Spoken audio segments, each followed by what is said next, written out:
నమస్కారం. యువరాజ్ ప్రేక్షకులకు నమస్కారం. డైలీ యువర్ డాక్టర్ కార్యక్రమానికి స్వాగతం.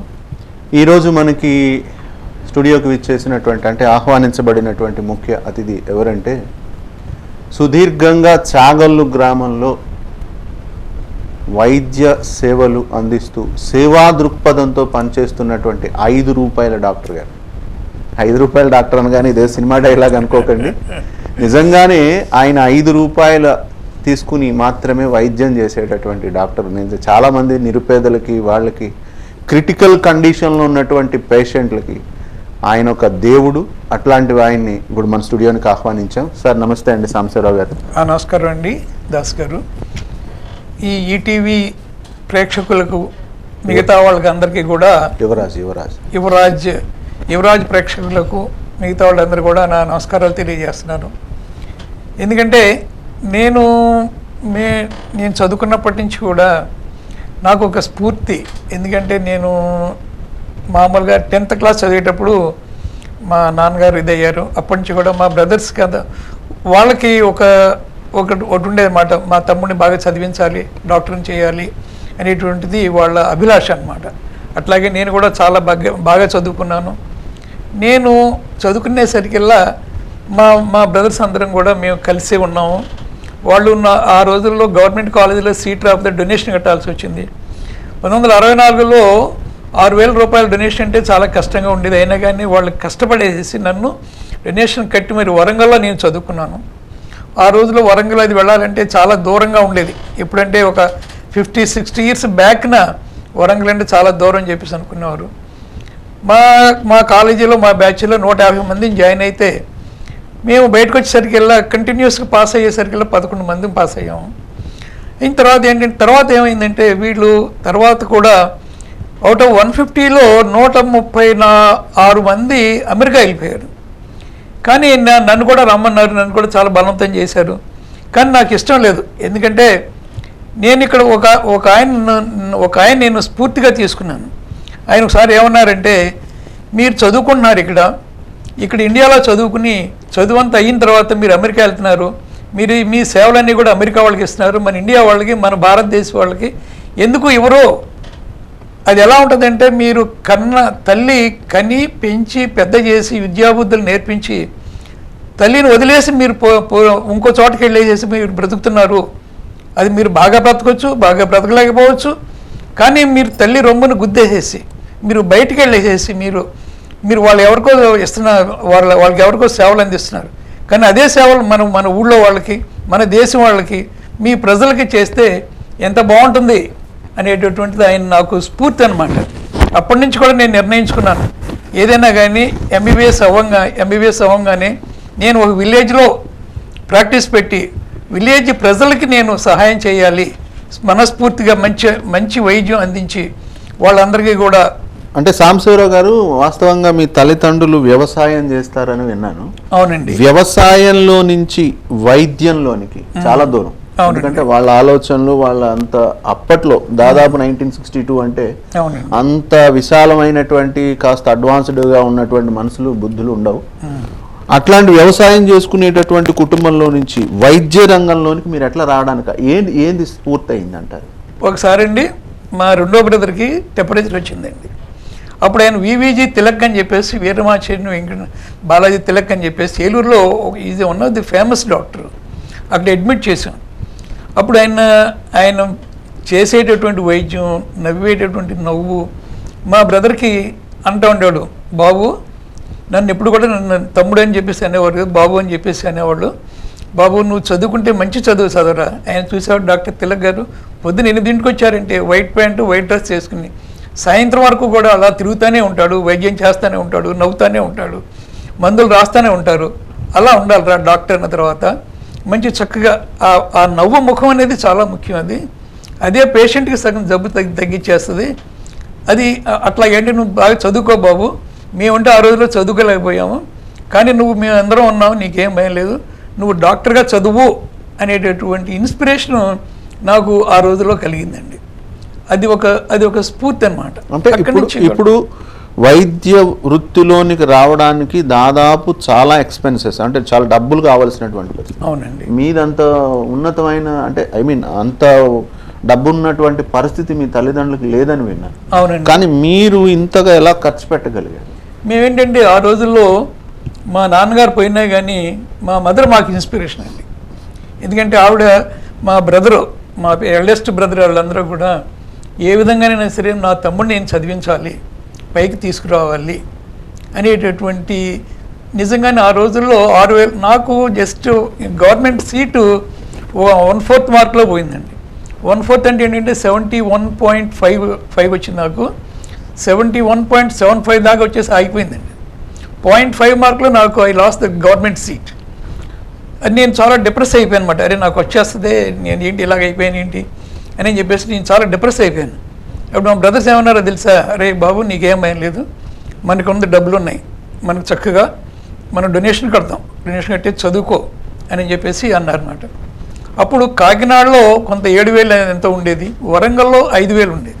అంటే మనకన్నా కూడా వరంగల్లో ఏమవుతుందంటే మన ఆంధ్ర వాళ్ళకి అవుట్ ఆఫ్ 150 సీట్స్లోనూ 12 సీట్లే మన ఆంధ్ర వాళ్ళకి ఉండేవి అనమాట.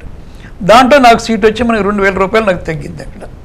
ఆ విధంగా నాకు ఆ రోజులో డొనేషన్ కట్టడం అనేటువంటిది దాస్ గారు అన్నట్లుగా ప్రతి రూపీ కూడా ఆ రోజుల్లో 100 రూపీస్ నోట్ చూసిన వాళ్ళు చాలా తక్కువ మంది ఉండేవారు. కానీ ఆ రోజుల్లో మా బ్రదర్స్ నన్ను చదివించారంటే నిజంగా ఈ రోజు కూడా నాకు చాలా ఆశ్చర్యం వేస్తూ ఉంటుంది అనమాట. ఎందుకంటే కుటుంబ వ్యవస్థ అప్పట్లో అంత బలంగా ఉండేది. అవునండి.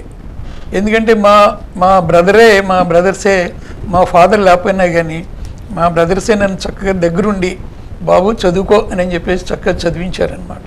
అంటే దీంతో పాటు ఇప్పుడు ఎవరైనా ఎంబీబీఎస్ కానీ ఎంబీబీఎస్ తర్వాత ఉన్నటువంటి మాస్టర్ డిగ్రీలు కానీ చేసిన తర్వాత ఫస్ట్ ఆఫ్ ఆల్ వాళ్ళు ఆలోచించేది ఏంటంటే ఎవరైనా వాళ్ళ బ్రతుకులో వాళ్ళ జీవితంలో కాస్త సంపాదన కావాలి, మన పిల్లలు బాగుండాలి అని ఆలోచిస్తారు. ఎక్కువ శాతం మంది అమెరికా కానీ లేకపోతే ఇతర ఆస్ట్రేలియా కానీ ఇతర దేశాల వైపు వెళ్ళిపోతూ ఉంటారు. అవునండి. మీరింత మెరిట్ స్థితిలో నుంచి బయటకు వచ్చి కూడా గ్రామీణ ప్రాంతాన్ని ఇక్కడ చాగల్ని ఎందుకు ఎంచుకున్నారు? అంటే ఆ రోజుల్లో నేను ఎంబీబీఎస్ పాస్ అవ్వగానే నేను ఇట్లా చాగల్లో పెడతాను ప్రాక్టీస్ అనగానే చాలామంది నవ్వారు, చాలా హాస్యంగా మాట్లాడారు. మీరు ఎంబీబీఎస్ పాస్ అయ్యారా లేదా, పాస్ అయితే ఈ గ్రామాల్లో పెట్టడం ఏంటి, ఈ టైంలో మీరు చక్కగా అమెరికాకి వెళ్తే బోల్డెన్ డబ్బులు సంపాదించుకుంటారు కదా, అక్కడ మామూలుగా కార్లు ఉంటాయి, ఏసీలు ఉంటాయి, అన్నీ ఉంటాయి కదా అనేటటువంటిది అంటూ ఉండేవారు. అనేవారు నాకు కొంతమంది కూడా నన్ను చాలా కొంచెం తక్కువగా కూడా చూసేవారు. అయినా కానీ నా ధ్యేయం ఏంటంటే పల్లెటూరులోనే ఉండాలి, పల్లెటూరులోనే ప్రాక్టీస్ పెట్టాలి. నేను ఇక్కడ ప్రాక్టీస్ పెట్టిన తర్వాత కూడా మా క్లాస్మేట్ ఒక అతను వచ్చేసి అప్పుడు నేను చిన్న పెంకుటింట్లో పెట్టాను అనమాట ప్రాక్టీస్. ఒరే నీకు ఈ పెంకుటిల్లు ఏంటి, ఈ ప్రాక్టీస్ ఏంటి, ఈ ఊరిటర్ బాబు నువ్వు రా, నేను మన వెళ్ళి కొల్హాలంపూర్ వెళ్ళేసి ఎగ్జామినేషన్ రాసి ఇంటికి వచ్చేసరికల్లా మాకు టికెట్, అమెరికా వెళ్ళడానికి టికెట్, నీకు ఎక్కడే జాబ్ ఇచ్చామనేటువంటి మా ఇంటికి వచ్చేసరికి విత్ ఇన్ 3 డేస్లో మాకు వచ్చేది పోస్టింగ్, నీకు వచ్చేస్తుంది, ఎందుకురా ఈ కష్టాలని అని చెప్పేసి అనేవాడు. బట్ నేను ఏమైనా కానీ నా పట్టుదల వదలలేదు. ఎందుకంటే మనం కృషి చేస్తూ ఉంటుంటే మన కృషి చేసిన కొందుకి కూడా మనకి మంచి మంచి రిజల్ట్స్ వస్తాయి. అది చాలా ముఖ్యం అన్నమాట. అంటే ఇప్పుడు కనీసం పోనీ గ్రామీణ ప్రాంతంలో వైద్యాన్ని పెట్టారు, వైద్య వృత్తి ప్రారంభించారు, బాగానే. బొత్తిగా 5 రూపాయల డాక్టర్గా పేరు ఎలా తెచ్చుకున్నారు? అంటే 5 రూపాయలు అనేటప్పటికి మీకైనా కూడా లేదా హాస్పిటల్లో ఉన్నటువంటి స్టాఫ్ నిర్వహణకైనా హాస్పిటల్ నిర్వహణకైనా సరిపోదు కదా. అంటే ఒకటండి దాస్ గారు, ఇప్పుడు ఏమవుతుందంటే టౌన్ వేరు, పల్లెటూరు వేరు. పల్లెటూరులో ఎర్నింగ్ అనేది వచ్చేసరికి ఏమవుతుందంటే వాళ్ళు రోజు కూలికి వెళ్తే వాడికి 200 ఇస్తారు, 100 ఇస్తారు, లేకపోతే 50 ఇస్తారు. మామూలుగా అయితే ఒకసారి ఇట్లాగే ఇలా ఇచ్చారు. వాడి ఎకానమీని బట్టి నేను వాళ్ళ దగ్గర ఛార్జ్ చేయాలి. వాడు ఏదో రోజుకి ఒక 100 రూపాయలు సంపాదించుకున్నాడు అనుకోండి, నేను 100 రూపాయలు నేనే తీసుకున్నాను అనుకోండి, అప్పుడు వాడికి ఇది ఉండదు కదా, ఏది మామూలుగా లైవ్లీహుడ్ అనేటటువంటిది కొంత మనీ ఉండాలి. సో దాంట్లో ఏంటంటే మనం సాధ్యమైనంత వరకు కూడా అతనికి నొప్పి తగలకూడదు. మనం ఎక్కువ ఛార్జ్ చేసామనుకోండి, వాడు వైద్యం చేయించుకోవడానికి స్వీకరించడం తర్వాత ఏమవుతుందంటే వాడి జబ్బు పెరుగుతూ ఉంటుంది. ఆ విధంగా ఏంటంటే మన ప్రజలకి మనం ద్రోహం చేసినట్లుగా ఉంటుంది అన్నమాట. అందుకని చెప్పేసి నేను బాగా ఎంత వీలైతే ఎంత తక్కువలో నేను మనీ తీసుకుంటా. ఆ రోజుల్లో ఆపరేషన్లకి అది మేము 400కి చేసేవాళ్ళం అండి. ఏది పెద్ద ఆపరేషన్లు ఉంటే 400. ఆ రోజుల్లో ధర్మవరం డాక్టర్ అని చెప్పేసి ఒక ఆయన ఉండేవారు, ఆయన చనిపోయారు. నిజంగా నేను రాధాకృష్ణమూర్తి గారు అని చెప్పేసి ఈ రోజు నేను ఎలా ఉన్నాను అని అంటే అంత ఆయన చలవే.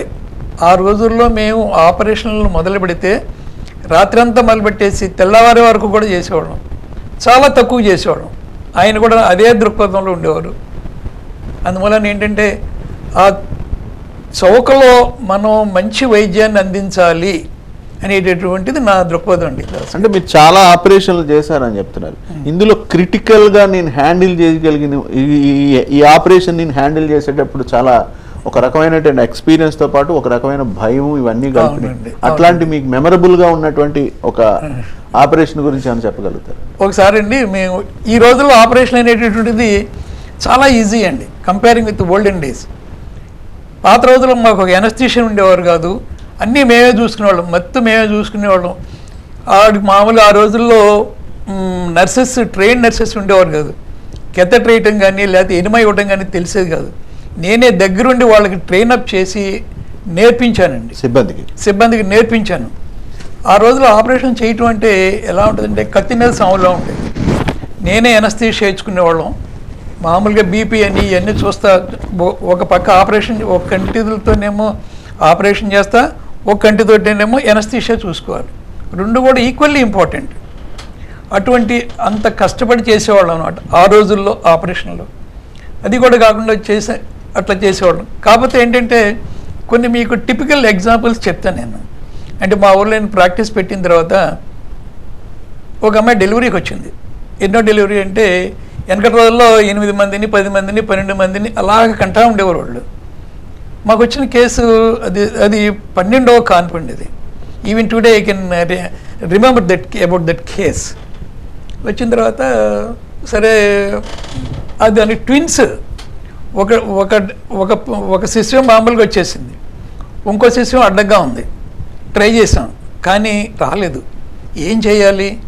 ఆపరేషన్ చేయాలంటే పోనీ వీడు మరి డబ్బులు పెట్టుకుంటా, పెద్ద ఆపరేషన్ చేయాలి కదా అని అంటే, డబ్బులండి పెట్టుకోలేనండి అన్నాడు. ఇట్లాగే మరి ఎలాగా? నేను వదిలేస్తే మనిషి చచ్చిపోద్ది. ఏం చేయాలి? మన వృత్తి రీత్యా మనం ద్రోహం చేయకూడదు. వాడు మనీ ఇవ్వకపోయినా సరే మన దగ్గరికి వచ్చిన పేషెంట్ మనకి 100కి 100 పాళ్ళు కూడా మనం మంచి చేయాలి, ప్రాణం పోయాలి. అది మోస్ట్ ఇంపార్టెంట్ థింగ్. సర్లే అని చెప్పేసి వీటితో అడుగుతూనే ఉన్నాను. ఇట్లా లోపల రెడీ చేసేసుకుంటున్నాను ఆపరేషన్కి. సరే మరి మరి ఏం చేస్తా? వాడు వద్దంటాడు, అసలు ఆపరేషన్ వద్దండే, చచ్చిపోయిందిలేండి, పని ఉండే అని అంటున్నాడు. ఈయన్ని ఏ విధంగా కన్విన్స్ చేయాలి? ఏ విధంగా నేను మాట్లాడితే వాడు నా దారికి వస్తాడు అని చెప్పేసి అన్నీ బాగానే ఉంది, ఈ అమ్మాయి చచ్చిపోద్ది, ఇప్పుడు నేను వదిలేసాను చచ్చిపోద్ది, నువ్వు దినం చేయాలి కదా. అవును చేయాలండి. ఏమొద్దండి, ఒక 1000 రూపాయలు అవుద్దండి అన్నాడు. సరే అయిపోయిందిరా, మళ్ళీ నువ్వు పెళ్లి చేసుకోవాలి కదా. అవునండి. పెళ్లి చేసుకుంటే ఏమొద్దండి, ఇంకో 1000 రూపాయలు అవుద్దండి అన్నాడు. సరే ఓ పని చేయరా, నాకు చచ్చిపోతే దినం చేయాలి కదా, ఆ 1000 రూపాయలు నాకు సగం డబ్బులు నేను ఆపరేషన్ చేస్తానన్నా. అనేసరికి అలా ఏంటి నిజమండి, చచ్చిపోయినవారు అప్పుడు పర్వాలేదంటారా అన్నాడు. నీకేం భయం లేదు అని అంటే, సరే నేను చేసేయండి అయ్యారు ఆపరేషన్ అని అన్నాడు. ఇంకనే సరే మొదలెట్టాను, చేసిన తర్వాత డబ్బులు కట్టాను. నా దగ్గర ఇదిగో 40 రూపాయలు ఉన్నాయండి అయ్యారు అన్నాడు.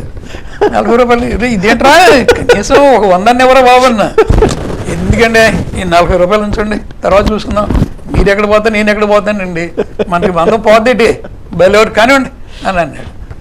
ఇంక సరే అయిపోయింది. అందుట్లో అదేమైందంటే ఆ ఆపరేషన్ శిశువుని తీసేసాము. నేను ధర్మవరం డాక్టర్ గారు ఆపరేషన్ చేసి శిశువుని తీసిన తర్వాత ఏమవుతుందంటే గర్భసంచి మామూలుగా బ్లీడింగ్ అవ్వకుండా ఇలా ముడుచుకుపోవాలి, కానీ ముడుచుకుపోలేదు. అది ఇట్ గోస్ ఆన్ బ్లీడింగ్ బట్టలు అయిపోతున్నాయి అన్నమాట. అప్పుడు ఏం చేయాలి అనేటువంటిది. అలా కాదు డాక్టర్ గారు అని చెప్పేసి ఆ యుట్రస్ని కూడా తీసేసాను అనమాట. యుట్రస్ని కూడా తీసేసి, అంటే 2 పెద్ద ఆపరేషన్లు పడినాయి మాకు. 2 పెద్ద ఆపరేషన్లు ఎంత చేసామండి? 40 రూపాయలు చేసాం. అది ఆ రోజుల్లో మా పరిస్థితి అదే అనమాట. అంతేగాని పేషెంట్ని వదలకూడదు, ఎట్టి పరిస్థితుల్లో కూడా మన వృత్తికి ద్రోహం చేయకూడదు. అది ఆయనకైనా నాకైనా కానీ ద్రోహం చేయకూడదు, అంతే. అది మా మోటో అండి. డాక్టర్ గారు దీంతో పాటు సాంబశివరావు గారు అంటే గనక స్పెషాలిటీ ఇన్ సూసైడ్ కేసెస్, అంటే పురుగుల మందులు తాగడంలో ఒకటి స్పెషాలిటీ, 2 కంతులు, అంటే కాస్త కాంప్లికేటెడ్గా ఉన్నటువంటి చాలా విషయాల్లో ఆ కంతులు సంబంధించిన దాంట్లో ఈ రెండిట్లో మీరు బాగా పేరుగాంచారు. అవునండి. ఈ పురుగుల మందుల విషయంలో మీరు ఎందుకని అంత సులువుగా హ్యాండిల్ చేయగలుగుతున్నారు? అంటే సులువుగానండి దాస్ గారు, నేను 72లో నేను ప్రాక్టీస్ పెట్టానండి.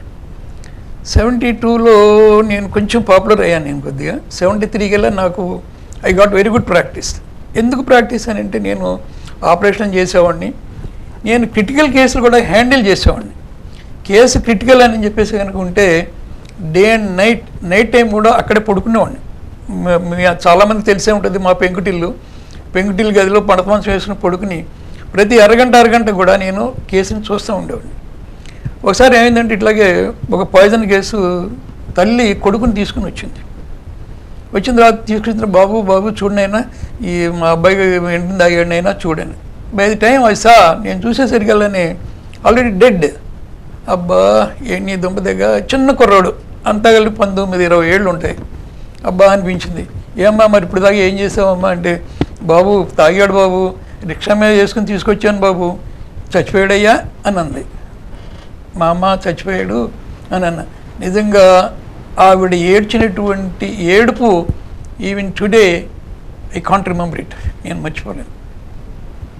ఎందుకంటే ఆవిడ ఏముందో తెలుసా, బాబు నాకు మొగుడు లేడు, అక్క చెల్లెళ్ళు లేరు, పోనీ నా భర్త తరఫున వాళ్ళు ఎవరూ లేరు, నాకు వీడు ఒక్కడే, వీడు చచ్చిపోయాడు, నా బ్రతికేంటి, నేను ఎలా బ్రతుకును, నేను ఎలా సంపాదించుకోను, ఎలా తిన్ను, నేను చచ్చిపోతే నన్ను పారేసేవాళ్ళు ఎవరు బాబు అని చెప్పేసి ఏడ్చిందనమాట వాడి మీద పడి. అప్పుడు ఆ రోజు నాకు అనిపించింది, ఎప్పుడైనా సరే నా దగ్గరికి వచ్చిన కేసుని మనం విడవకూడదు, పగలు రాత్రి కూడా మనం కష్టపడేసేసి కేసును బ్రతికించాలి అనేటువంటి జయంతో నేను ఆ రోజు నిర్ణయించుకున్నాను అన్నమాట. అప్పటి నుంచి కూడా ఏ కేసు వచ్చినా కానీ వదిలేవాడిని కాదు. అంటే ఆ రోజుల్లో దీనికి యాంటీడోట్, అంటే దానికి విరుగుడు మందులు అయ్యి ఎక్కువగా ఉండేవి కాదు, చాలా లిమిటెడ్గా ఉండేవి. ఇప్పుడు ఏంటంటే విరుగుడు మందులు అయ్యి చాలా రకరకాలు వచ్చినాయి, చక్కగా చేస్తున్నాం. అప్పుడు ఏమైందంటే ఏ కేసు వచ్చినా కానీ విడిచేవాడిని కాదు. అంటే కొన్ని కేసులు ఉన్నాయంటే, మేము ఒక రోజు ఒక కేసు ఉందంటే మేము 7 రోజులు అన్కాన్షియస్లో ఉన్నటువంటి కేసులు నేను బ్రతికించాను అనమాట. అన్నిటికన్నా ఒక కేసు గురించి చెప్తాను నేను మీకు. ఒక ఆయన రాత్రి 9ంటికి వచ్చాడు నా దగ్గరికి. వచ్చేసి, డాక్టర్ మీరు అర్జెంటుగా మా ఊరు రావాలండి అన్నారు. ఏంటండి అన్నాను నేను. లేదండి ఒక అబ్బాయి ఇంటికి తాగాడు, ఈ రాజమండ్రిలో 3 రోజుల క్రితం తీసుకెళ్ళారు, అక్కడ వైద్యం చేశారు, కానీ చచ్చిపోతాడని చెప్పేసి ఇంటికి పంపించేశారండి అని అన్నాడు. ఏమండి రాజమండ్రి నుంచి పంపించేశారంటే మీకు లాభం ఉండదు కదా, నేను వచ్చి ఏం చేయనండి అన్న. లేదు డాక్టర్ గారు మీకు మంచి పేరు ఉంది, మీ చెయ్యి మంచిదండి అన్నారు. మనకి ఇక చెయ్యి మంచితనంగానే ఎక్కడ లేని ఈ సంతోషం వచ్చేస్తుంది కదా, ఏదో శివుడు కనుక ఉబ్బిపోయినట్టుగా అది అంటా ఉంటారు, మీరు సాంబశివుడు మీరు మీ పేరు సార్థకం చేసుకున్నారండి, ఎవరన్నా అనగానే మీరు ఉబ్బిపోతూ ఉంటారు అని చెప్పేసి అంటూ ఉంటారు వీళ్ళు.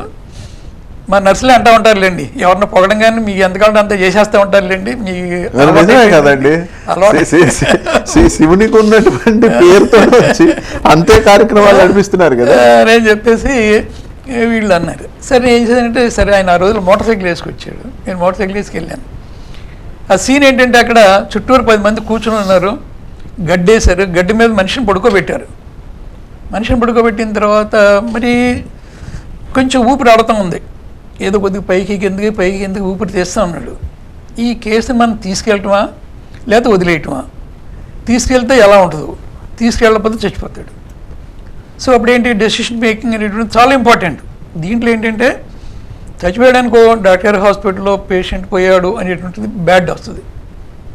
ఆ బ్యాడ్ మేము అంటే కొంచెం భరించడం కొంచెం కష్టంగా ఉంటుంది. సరే ఓకే, ఏమన్నా చిట్టిగా, ఆయన పేరు చిట్టి గారు గబుకుని వచ్చేసింది, పేరు చెప్పకూడదు యాక్చువల్గా. అది వచ్చేసి సరే తీసుకురండి, నా శాయశక్తులు నేను ప్రయత్నం చేస్తాను, మరి మీరు ఏమన్నా జరిగినా కానీ దాని గురించి మీరేం అనుకోవద్దని అన్న.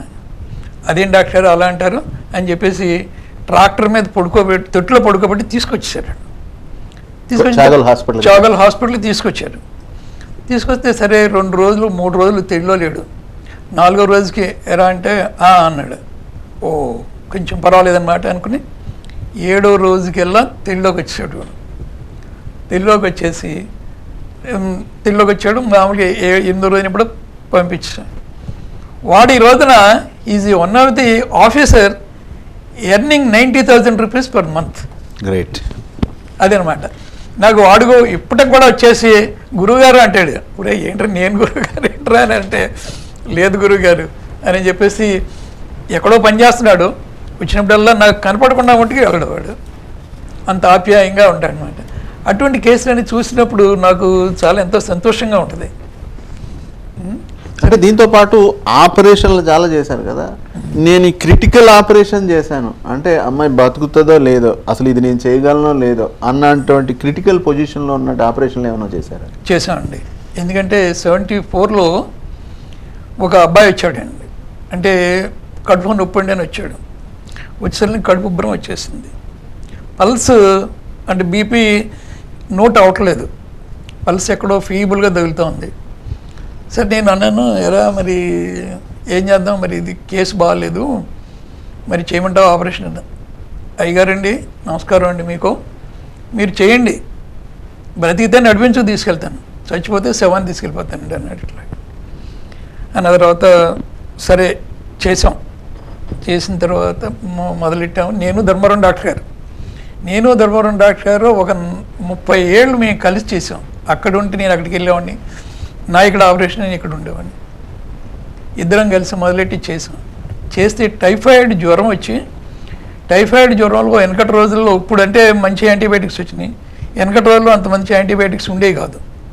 Most of the members typhoid జ్వరం వచ్చేసి, కడుపు ఉబ్బరం వచ్చేసి, కడుపు నొప్పి వచ్చేసి చచ్చిపోయిన చాలామంది ఉన్నారు.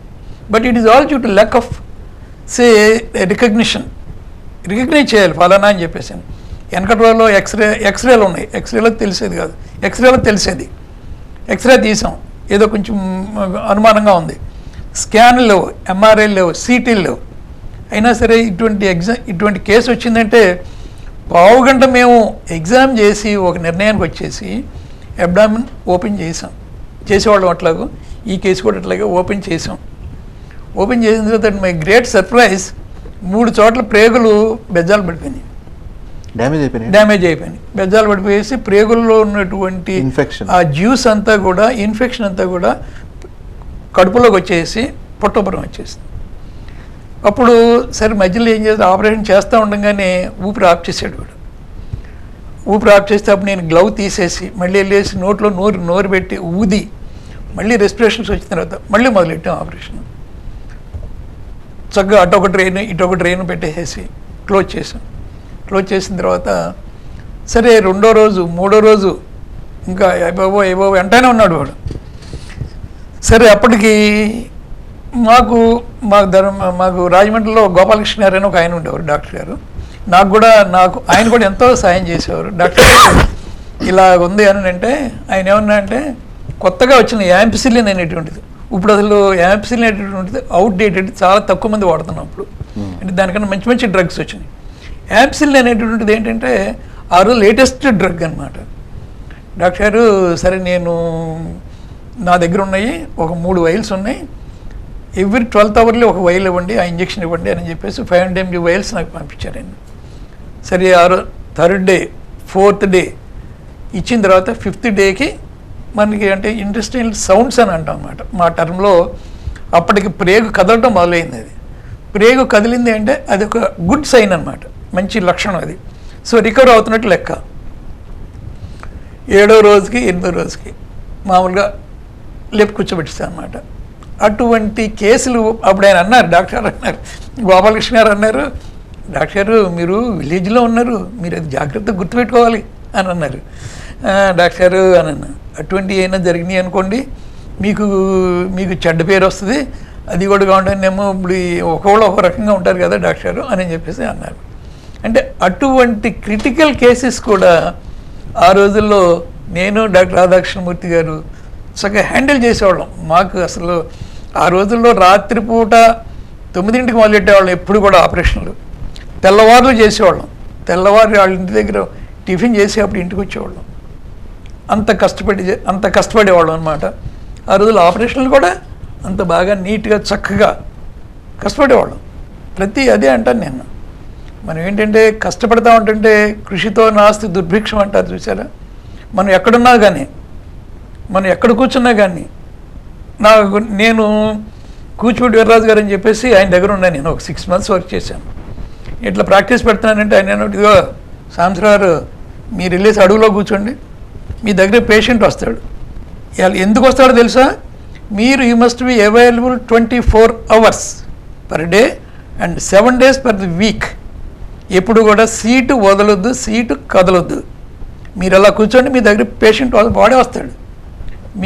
మీ వర్క్ని బట్టి మీ డెడికేషన్ గురించి వాళ్ళు వస్తారు. అది ముఖ్యం అని చెప్పేసి చెప్పేవారన్నమాట.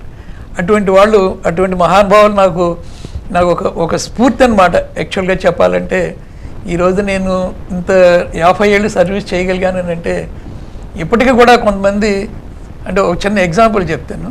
నేను కుర్చీలో కూర్చున్నాను, నేను కొంచెం తలుపు తీసింది, ఎవరో ఒకళ్ళు ఇలా తొంగి చూస్తున్నారు. ఏంటి తొంగి చూస్తున్నారు ఏంటి అని చెప్పేసి 5 నిమిషాలు నేను ఊరిని పేషెంట్ నేను అబ్జర్వ్ చేశాను.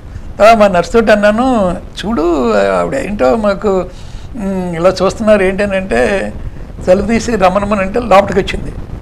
లోపలికి వచ్చిన తర్వాత ఏమండి ఏంటమ్మా చూస్తావేంటని, మిమ్మల్ని చూడాలని వచ్చానండి అన్నది. నన్ను చూసేదే ఉంది, నన్ను చూసేదే ఏంటన్నా, దాంట్లో ఏంటి చెప్పన్నా అంటేను లేదండి మా అమ్మ ఎప్పుడు చెప్తూ ఉంటుంది, మా అమ్మ అంట 3 రోజులు కష్టపడి పురుడు రాలేదంట, మీ దగ్గరే తీసుకొచ్చారంట, మీరు మా అమ్మ పొట్ట కోసేసి నన్ను తీశారంట, నిన్ను ఎప్పుడు చెప్తూ ఉంటుంది మా అమ్మ, నువ్వు దొంగ నేనేమో దొంగ పిల్ల, నువ్వు నన్నంత కష్టపెట్టావు, అయినా కానీ చాగల్ డాక్టర్ గారు సాంసరావు ఆపరేషన్ చేసి తీశారని చెప్పేసి చెప్తూ ఉంటుందండి, మిమ్మల్ని చూడాలని వచ్చానండి అని.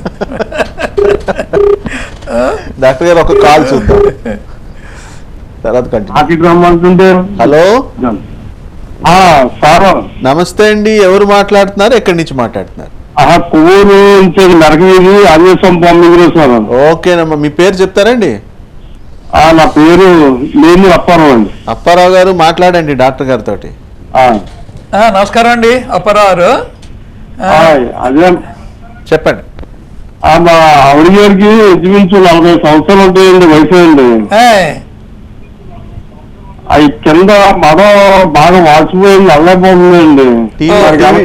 టీవీకి దూరంగా వచ్చేయండి అప్పారావు గారు ముందు. రైట్, చెప్పండి. అవి కొద్దిగా సలహాలు చెప్తారని. అంటే దానికి అంటే 40 ఏళ్ల వయసు ఉంటేనండి అప్పారావు గారు. బరువు ఎంత ఉన్నారో చెప్పాలా?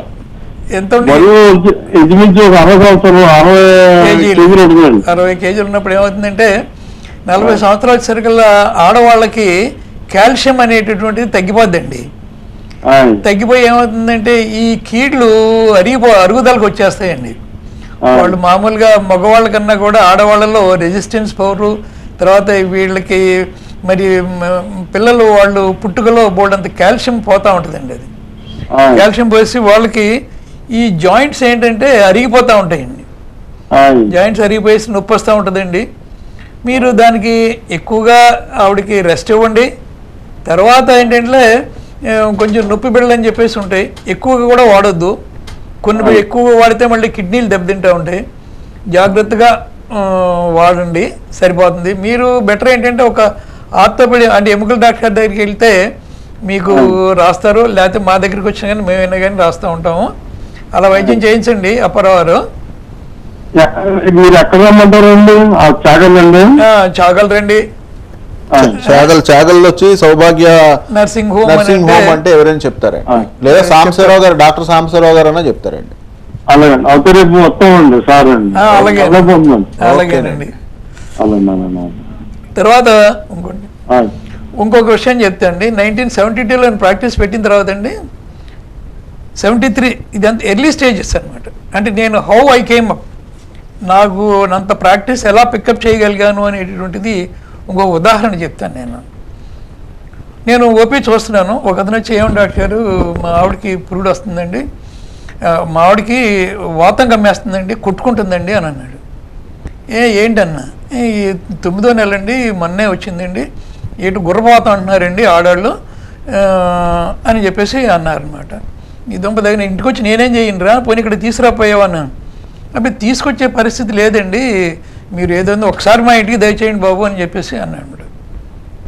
నేను ఆ రోజుల్లో నైట్ టైము డెలివరీలు ఇంట్లోకి వెళ్ళి చేసేవాడిని. నేను ప్రాక్టీస్ పెట్టిన 10 ఏళ్ల వరకు కూడా ఇంటికి వెళ్ళి వైద్యం చేసేవాడిని, ఇంటికి వెళ్ళి డెలివరీలు చేసేవాడిని. డెలివరీ రూమ్లు అంటే ఆ రోజుల్లో ఎలా ఉండేదంటే ఒక చీకట గది, దాంట్లో కరెంట్ ఉండేది కాదు, ఫెసిలిటీస్ ఉండేవి కాదు, హైజీనిక్ స్థితి కూడా ఏమీ ఉండేది కాదు. అయినా కానీ వెళ్ళేసేసి ఆ మంచం పక్కన కుర్చీ వేసుకుని 2 గంటలు 3 గంటలు కూర్చుని నేను డెలివరీ చేసి వచ్చేవాడిని అనమాట. అట్లా పాపం ఇతను ఆ ఇంటి పక్కలకి ఎవరికో ఇట్లా డెలివరీ చేశానండి. సరే నన్ను ఇలా చేయండి అని చెప్పేసి అన్నాడు. వెళ్ళేసరికి నా సీన్ ఏంటంటే, ఒక అమ్మాయి పడుకుంది, నోటేమో నొరకలు వస్తున్నాయి, ఇలా ఇలా ఇలా కొట్టేసుకుంటుంది. ఇది వాతం, గుర్రపోతం అంటాను చూసారా, అలా గుర్రపోతం కొట్టుకుంటుంది. ఒక ఆయన లైన్లో ఉండండి, వేప మండలు పెట్టి అది దెయ్యం భూతం లే పో అని చెప్పేసి గట్టిగా అరిచేస్తున్నాడు. ఎప్పటి నుంచి ఇట్లాగో అని చెప్పేసి అన్నాను నేను. మామూలుగా 1 అరగంట దగ్గర నుంచి ఇలాగే ఉన్నాడండి, ఆయన దెయ్యం పోతూ ఉంటాడండి, వేప మంటలు పెట్టి కొడుతున్నాడండి, అలాగే ఉన్నారండి అని చెప్పేసి అన్నాడు. ఏమండి ఒక్క నిమిషం ఆగుతారా, నాకు ఒక 5 నిమిషాలు నాకు టైం ఇవ్వండి చాలు అన్నాను. మీరేం చేయలేరండి, మీ దెయ్యం చాలా గట్టిగా పట్టుకుందండి, మీకు తెలియదు, వెళ్ళిపోండి మీరు అనండి. అలా కదే బాబు, నాకు ఒక 5 నిమిషాలు టైం ఇవ్వు, నేనే కనుక 5 నిమిషాలు నేను తగ్గించుకోలేకపోతే నేను వెళ్ళిపోతాను, అప్పుడు నువ్వే పెడుదుగాని అన్నా. అంటే కానివ్వండి, మీరేంటి కుర్రాళ్ళు మీకు తెలియదు అది అన్నాడు. సర్లేమని చెప్పేసి నేను ఆ రోజులో పెరాల్డిహైడ్ అని చెప్పేసి ఒక ఇంజెక్షన్ ఉండేది. ఇప్పుడు యంగ్స్టర్స్కి ఎవరికి తెలియదు పెరాల్డిహైడ్ అంటే, that is the best drug in the olden days. అది చట్టకి ఇచ్చాను, ఇంకొక ఇంజెక్షన్ చేతికి ఇచ్చాను, నరానికి ఇచ్చాను. ఇచ్చిన సెకండ్ మినిట్లో సాఫీగా పడుకుంది, తగ్గిపోయిన తర్వాత ఇప్పుడు ఏమండి మీకేం అభ్యంతరం లేకపోతే, అప్పుడు ఎంతసేపు ఇంటి దగ్గర పురుళ్ళని అనేవారు, అంతేగాని హాస్పిటల్కి తీసుకురావటం ట్రెడిషన్ లేదు. ఏమంటే మీరేం అనుకోకుండా ఉంటే మా హాస్పిటల్కి తీసుకురండి అన్న. ఎలా తీసుకొస్తామండి అన్నాడు. అలా కాదు, మామూలుగా అందరూ బాలలో ఒక అబ్బాయి అన్నాడు, మంచానికి ఇదేంటి తాళ్ళు కట్టండి రా, తాళ్ళు కట్టి తీసుకుని రా అని అన్నాడు. ఇట్లాగే కరెక్ట్, ఆ మంచానికి తాళ్ళు కట్టి దానికి మళ్ళీ ఒక కర్ర కట్టి మోసుకుని వచ్చేసాడు.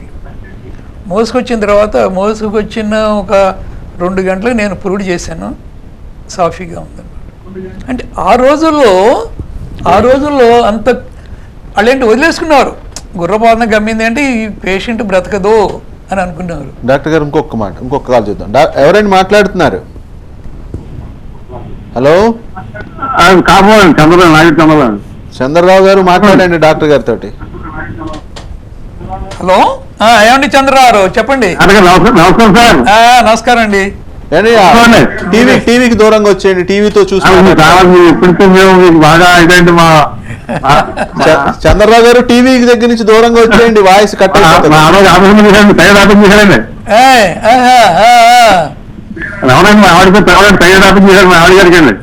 అవునండి చంద్రరావు గారు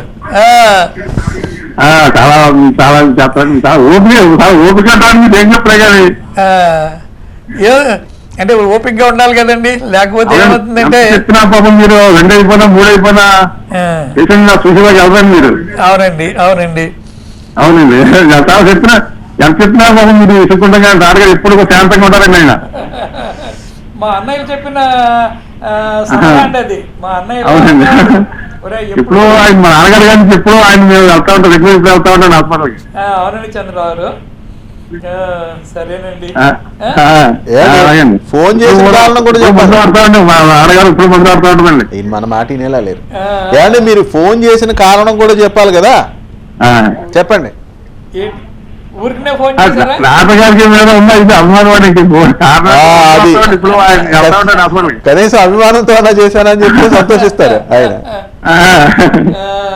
ఆయన మన సమస్య ఏం చెప్పినా వింటారండి ఆయన. ఇప్పుడు ఇసుకుంటాం కానీ ఆర్డర్ ఉండదండి.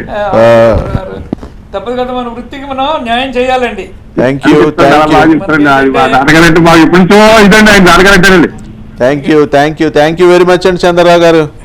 అలాగే అలాగే ధన్యవాదాలు. ఉంటాను చంద్రరావు. ఓకే సార్ ఒకసారి ఓకే. అంటే మహిళలలో కాల్షియం ఎందుకని డెఫిషియన్సీ అయిపోతూ ఉంటుంది? అంటే వీళ్ళకి ఏమవుతుంది, డెలివరీ లైన్ కొందికి కూడా ఈ ఫేటస్ కొంత కాల్షియం తీసుకుంటుంది. ఫేటస్ మరి పెరుగుద్ది కదా, దానికి బలం కావాలి. అట్ ది సేమ్ టైం మనం సప్లిమెంట్ చేస్తాం, కాల్షియం బిళ్ళలు, ఐరన్ బిళ్ళలు, బి కాంప్లెక్స్ బిళ్ళలు సప్లిమెంట్ చేస్తాం. ఆ సప్లిమెంటేషన్తో పాటు ఇంకోటి కూడా ఏమవుతుందంటే వీళ్ళకి ఒవేరియన్ ఫంక్షన్ అని చెప్పేసి ఫంక్షన్లో కొంత డెఫిసిట్ వస్తుంది. డెఫిసిట్ అంటే వీళ్ళకి కాల్షియం తగ్గిపోయే గుణం ఉంటుంది. వీళ్ళ బోన్స్ అన్నీ కూడా సాఫ్ట్ అయ్యేటటువంటి గుణం ఉంటుంది. కంపేరింగ్ విత్ మగవాళ్ళతోటి ఆడవాళ్ళకి కొంచెం ఫ్రాక్చర్స్ అంటే ఓల్డ్ ఏజ్లో పడిపోగానే అది ఇంట్రా క్యాస్యులర్ ఫ్రాక్చర్ అని ఇవి జరుగుతూ ఉంటాయి అన్నమాట. అదేంటంటే వాళ్ళకి వాళ్ళ జెనెటికల్ అండి, అది మనం ఏమీ చేయడానికి వీల్లేదు. బట్ ఈ రోజుల్లో ఏంటంటే కొంచెం కాల్షియము, ఐరన్ మనం సప్లిమెంట్ చేస్తున్నాము. వాళ్ళు కూడా జాగ్రత్తగా వచ్చి తీసుకుంటున్నారు, వైద్యం చేయించుకుంటున్నారు. అందువల్ల ఏంటంటే కొంత లైఫ్ స్పాన్ కూడా కొంచెం బాధపడకుండా ఉండడానికి జరుగుతుంది. అంటే ఇట్లాంటి రాకుండా ఉండాలంటే మహిళలు ఎట్లాంటి జాగ్రత్తలు తీసుకోవాలి? ఎందుకంటే జాగ్రత్తలు అంటే మనం మందులు వాడుకోవటమేనండి. అంతే మనం చేయాల్సింది. అంటే డైట్ పరంగా, ఫుడ్ పరంగా ఏముండవు అంటారా? డైట్ పరంగా అంటే మనకి పాలు ఇప్పుడు మనకి ఉన్నాయనుకోండి, మనకి సర్టెన్ లోయర్ మిడిల్ క్లాస్ ఉన్నారనుకోండి, వాళ్ళు కనీసం పాలు తీసుకోవడానికి కూడా వాళ్ళకి ఎకనామికల్గా అంటే మన ఫైనాన్షియల్గా మనకి వాళ్ళకి కష్టం అవుతుంది అన్నమాట. అటువంటి వాళ్ళకి ఏంటంటే యాక్చువల్గా మనం తినే ఫుడ్లో కూడా కొంత కాల్షియం ఉంటుంది. మనకి మాంసం కానీ, కోడిగుడ్లు కానీ ఇవన్నీ తీసుకుంటే comparing with olden days, nowadays almost చాలామంది మంచి ఫుడ్ తీసుకుంటున్నారు. ఇప్పుడు కొంతవరకు అంత ఎక్కువ లేవు, కానీ ఇప్పుడు బాగా కొంతవరకు తగ్గుతున్నాయండి. ఓకే సార్, డాక్టర్ గారు ఇంకో కాల్ చూద్దాం. హలో నమస్తే అండి. నమస్తే అమ్మా, ఎవరు మాట్లాడుతున్నారు, ఎక్కడి నుంచి మాట్లాడుతున్నారు? అచ్చేపాలెం అండి. అచ్చేపాలెం. మీ పేరమ్మా? సువర్చల అండి. సువర్చల గారు, టీవీకి దూరంగా వచ్చేయకూడదు, సౌండ్ డిస్టర్బ్ అవుతోంది. వచ్చాను సార్. ఓకేనమ్మా, మాట్లాడండి డాక్టర్ గారితో. చెప్పమ్మా సువర్చల. కాళ్ళు నొప్పులుగా ఉంటున్నాయండి బాగాను. కాళ్ళు నొప్పులు అంటే మోకాళ్ళ, అరికాళ్ళ, చీలమండల, లేకపోతే పిక్కల? అది కూడా క్లారిటీ ఇస్తే డాక్టర్ గారు ఇంకా బాగా చెప్పడానికి అవకాశం ఉంటుంది. మోకాళ్ళ దగ్గర నుంచి అండి, మోకాళ్ళు బాగా నొప్పులుగా ఉంటున్నాయండి. ఓహో అలాగండి. అంటే మీరు దానికి ఏం చేస్తారంటే మనకి నొప్పి తగ్గటానికి బిళ్ళలు వేసుకోవాలి ఒక రకం. ఇంకో రకం ఏంటంటే ఈ బలానికి కూడా మందులు వాడుకోవాలమ్మా మీరు. బలానికి వాడుకోవాలి. బలానికి వాడుకుంటే కీళ్ళు అరుగుదల లేకుండా ఉంటుంది. తర్వాత అరిగిపోయిన కీళ్ళు నొప్పి లేకుండా మీకు ఉండడానికి కొన్ని మందులే ఉంటాయన్నమాట, అవి వాడుకోవాలంటే. ఇక మన వయసు బట్టి వస్తూ ఉంటాయమ్మా. అంటే వయసు 40 పైన అండి. ఏమా 40 పైన. బరువు కూడా చెప్పండి. బరువు అండి 70 వచ్చేసింది. ఓ వెరీ గుడ్. మీరు ఇంకా చాలా అదృష్టవంతురాలమ్మా మీరు. ఇప్పుడు అలా కాదమ్మా సువర్చల, ఇప్పుడు మీకు 40 ఏళ్ళకి వచ్చేస్తున్నాయి. ఇప్పుడు నేను ఇప్పుడు ఒక ఆవిడ ఫోన్ చేసి చెప్పారమ్మా, ఎన్నేళ్ళమ్మా అని అంటే 40 ఏళ్ళండి అని అన్నారు ఆవిడ. అనేసి నాకు మోకాళ్ళ నొప్పులు వస్తున్నాయి అని చెప్పేసి అన్నారు అన్నమాట. ఇంకా వాళ్ళతో కంపేర్ చేసుకుంటే మీ ఆరోగ్యం చాలా బాగున్నట్టు. ఎక్కడ సార్ ఈ మధ్యన ఒక 2 years నుండి మరీ బాగా ఎక్కువగా వస్తున్నాయండి. అసలు కచ్చిపెట్టి మీద కూడా కూర్చుని లేవలేకపోతున్నామండి. అబ్బో కచ్చిపెట్టి మీద మీరు కింద కూర్చుంటున్నారు. కింద కంటే అంత ఎక్కువ కాదండి, మామూలుగా కచ్చిపెట్టి మీద లేవలేకపోతున్నాం, కిందకి సపోర్ట్ ఉండవలసి వస్తుంది. అదేలేండి. అంటే తప్పదమ్మా. వెనకటి రోజుల్లో ఒక ఆయన ఒక ఋషి ఒక మనిషిని అడుగుతాడు. ఏమండి? ఒక ఋషి ఆ, ఒక మనిషిని అడుగుతాడు ఏమనంటే, ఆ. నేను ఒక ప్రశ్న వేస్తాను, దానికి జవాబు చెప్పరా అని చెప్పేసి అంటాడు. సరే చెప్పండి గురువు గారు అని అంటాడు. ఒక జంతువు ఉంటుంది, ఆ, పర్లేదు ఒక జంతువు ఉంటుంది, పుట్టంగానే 4 కాళ్ళ మీద నడుస్తుంది, ఆ తర్వాత మళ్ళీ 2 కాళ్ళ మీద నడుస్తుంది, తర్వాత 3 కాళ్ళ మీద నడుస్తుంది, తర్వాత మళ్ళీ ఆఖరి ప్రశ్న 4 కాళ్ళ మీద నడుస్తుంది. ఆ జంతువు ఏంటో చెప్పు అని అంటే మనిషి మనిషి అర్థం కాలేదు. ఏంటి ముందు 4 కాళ్ళ మీద నడవటం ఏంటి, తర్వాత 2 కాళ్ళ మీద నడవటం ఏంటి, తర్వాత 3 కాళ్ళు ఏంటి, 2 కాళ్ళు 4 కాళ్ళు ఏంటి, బాబు నాకేం అర్థం కావట్లేదు, అదేంటో మీరే చెప్పండి అన్నాడు. అది నువ్వేరా అని అన్నాడు. ఆహా, ఆ. మన మానవ జన్మకి ఈ స్టేజెస్ అన్ని ఉంటాయమ్మా. అంటే అందుకని చాలా మంది అంటూ ఉంటారు, మన దగ్గరికి వచ్చే పేషెంట్లు, ఏమండి అయ్యారు బాధపడకుండా చచ్చిపోయేటికి చెప్పండి అని అంటారు. ఏమమ్మా బాధపడాలి, చచ్చిపోవాలి అని చెప్పేసి అనుకో. నువ్వు బాధపడకుండా పోయావు అనుకో, అది నీ అదృష్టం. బాధపడ్డావు అనుకో, అది మానవ సహజం. అది ప్రతి మనిషి ప్రతి వాడు కూడా పుట్టాలి, బాధపడకుండా గిట్టడం అంటే చచ్చిపోవటం కష్టం. అది అట్లాగే ఉంటుందమ్మా. మీకు మోకాడినప్పుడు 70 ఏళ్ళకి వచ్చింటే మీరు చాలా అదృష్టం. అలా కాదు నేను అనేది ఏంటంటే కదండి, బరువు 70 అండి. బరువు 70 అంటారా?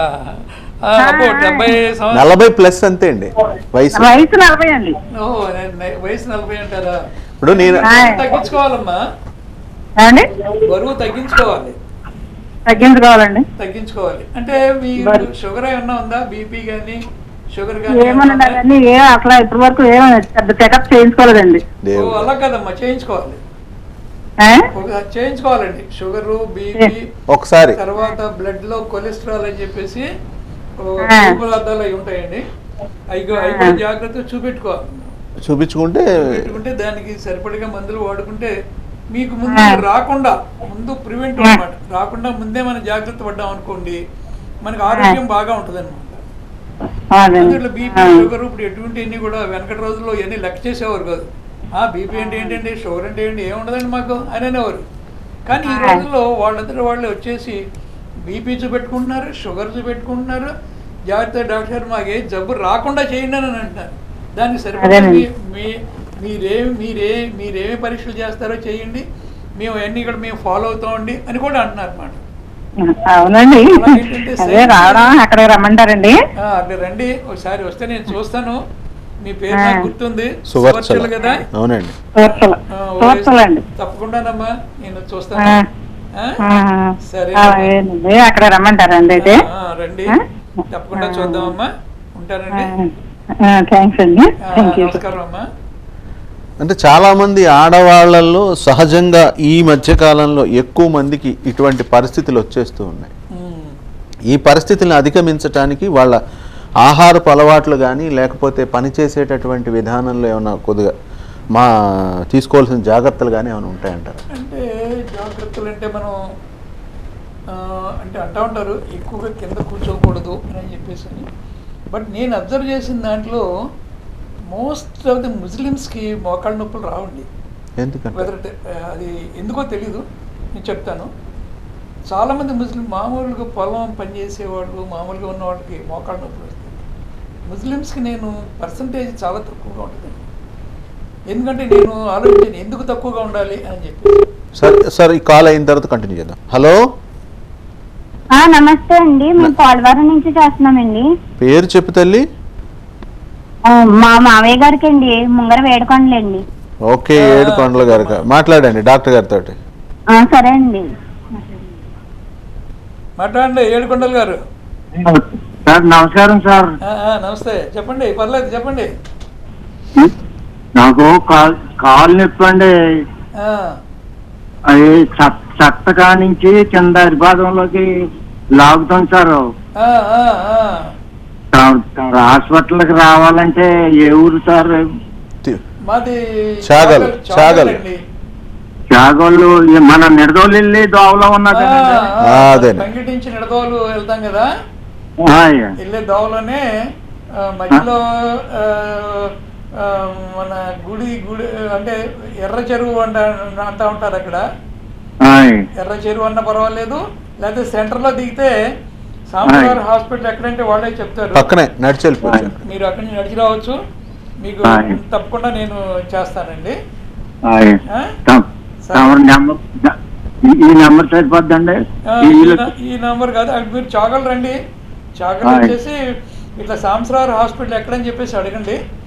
ఆయ్. చెప్తారు, ఎవరు పడితే వాళ్ళే చెప్తారు. ఏం పేరు అన్నారండి? సాంబశివరావు. సాంబశివరావు గారు.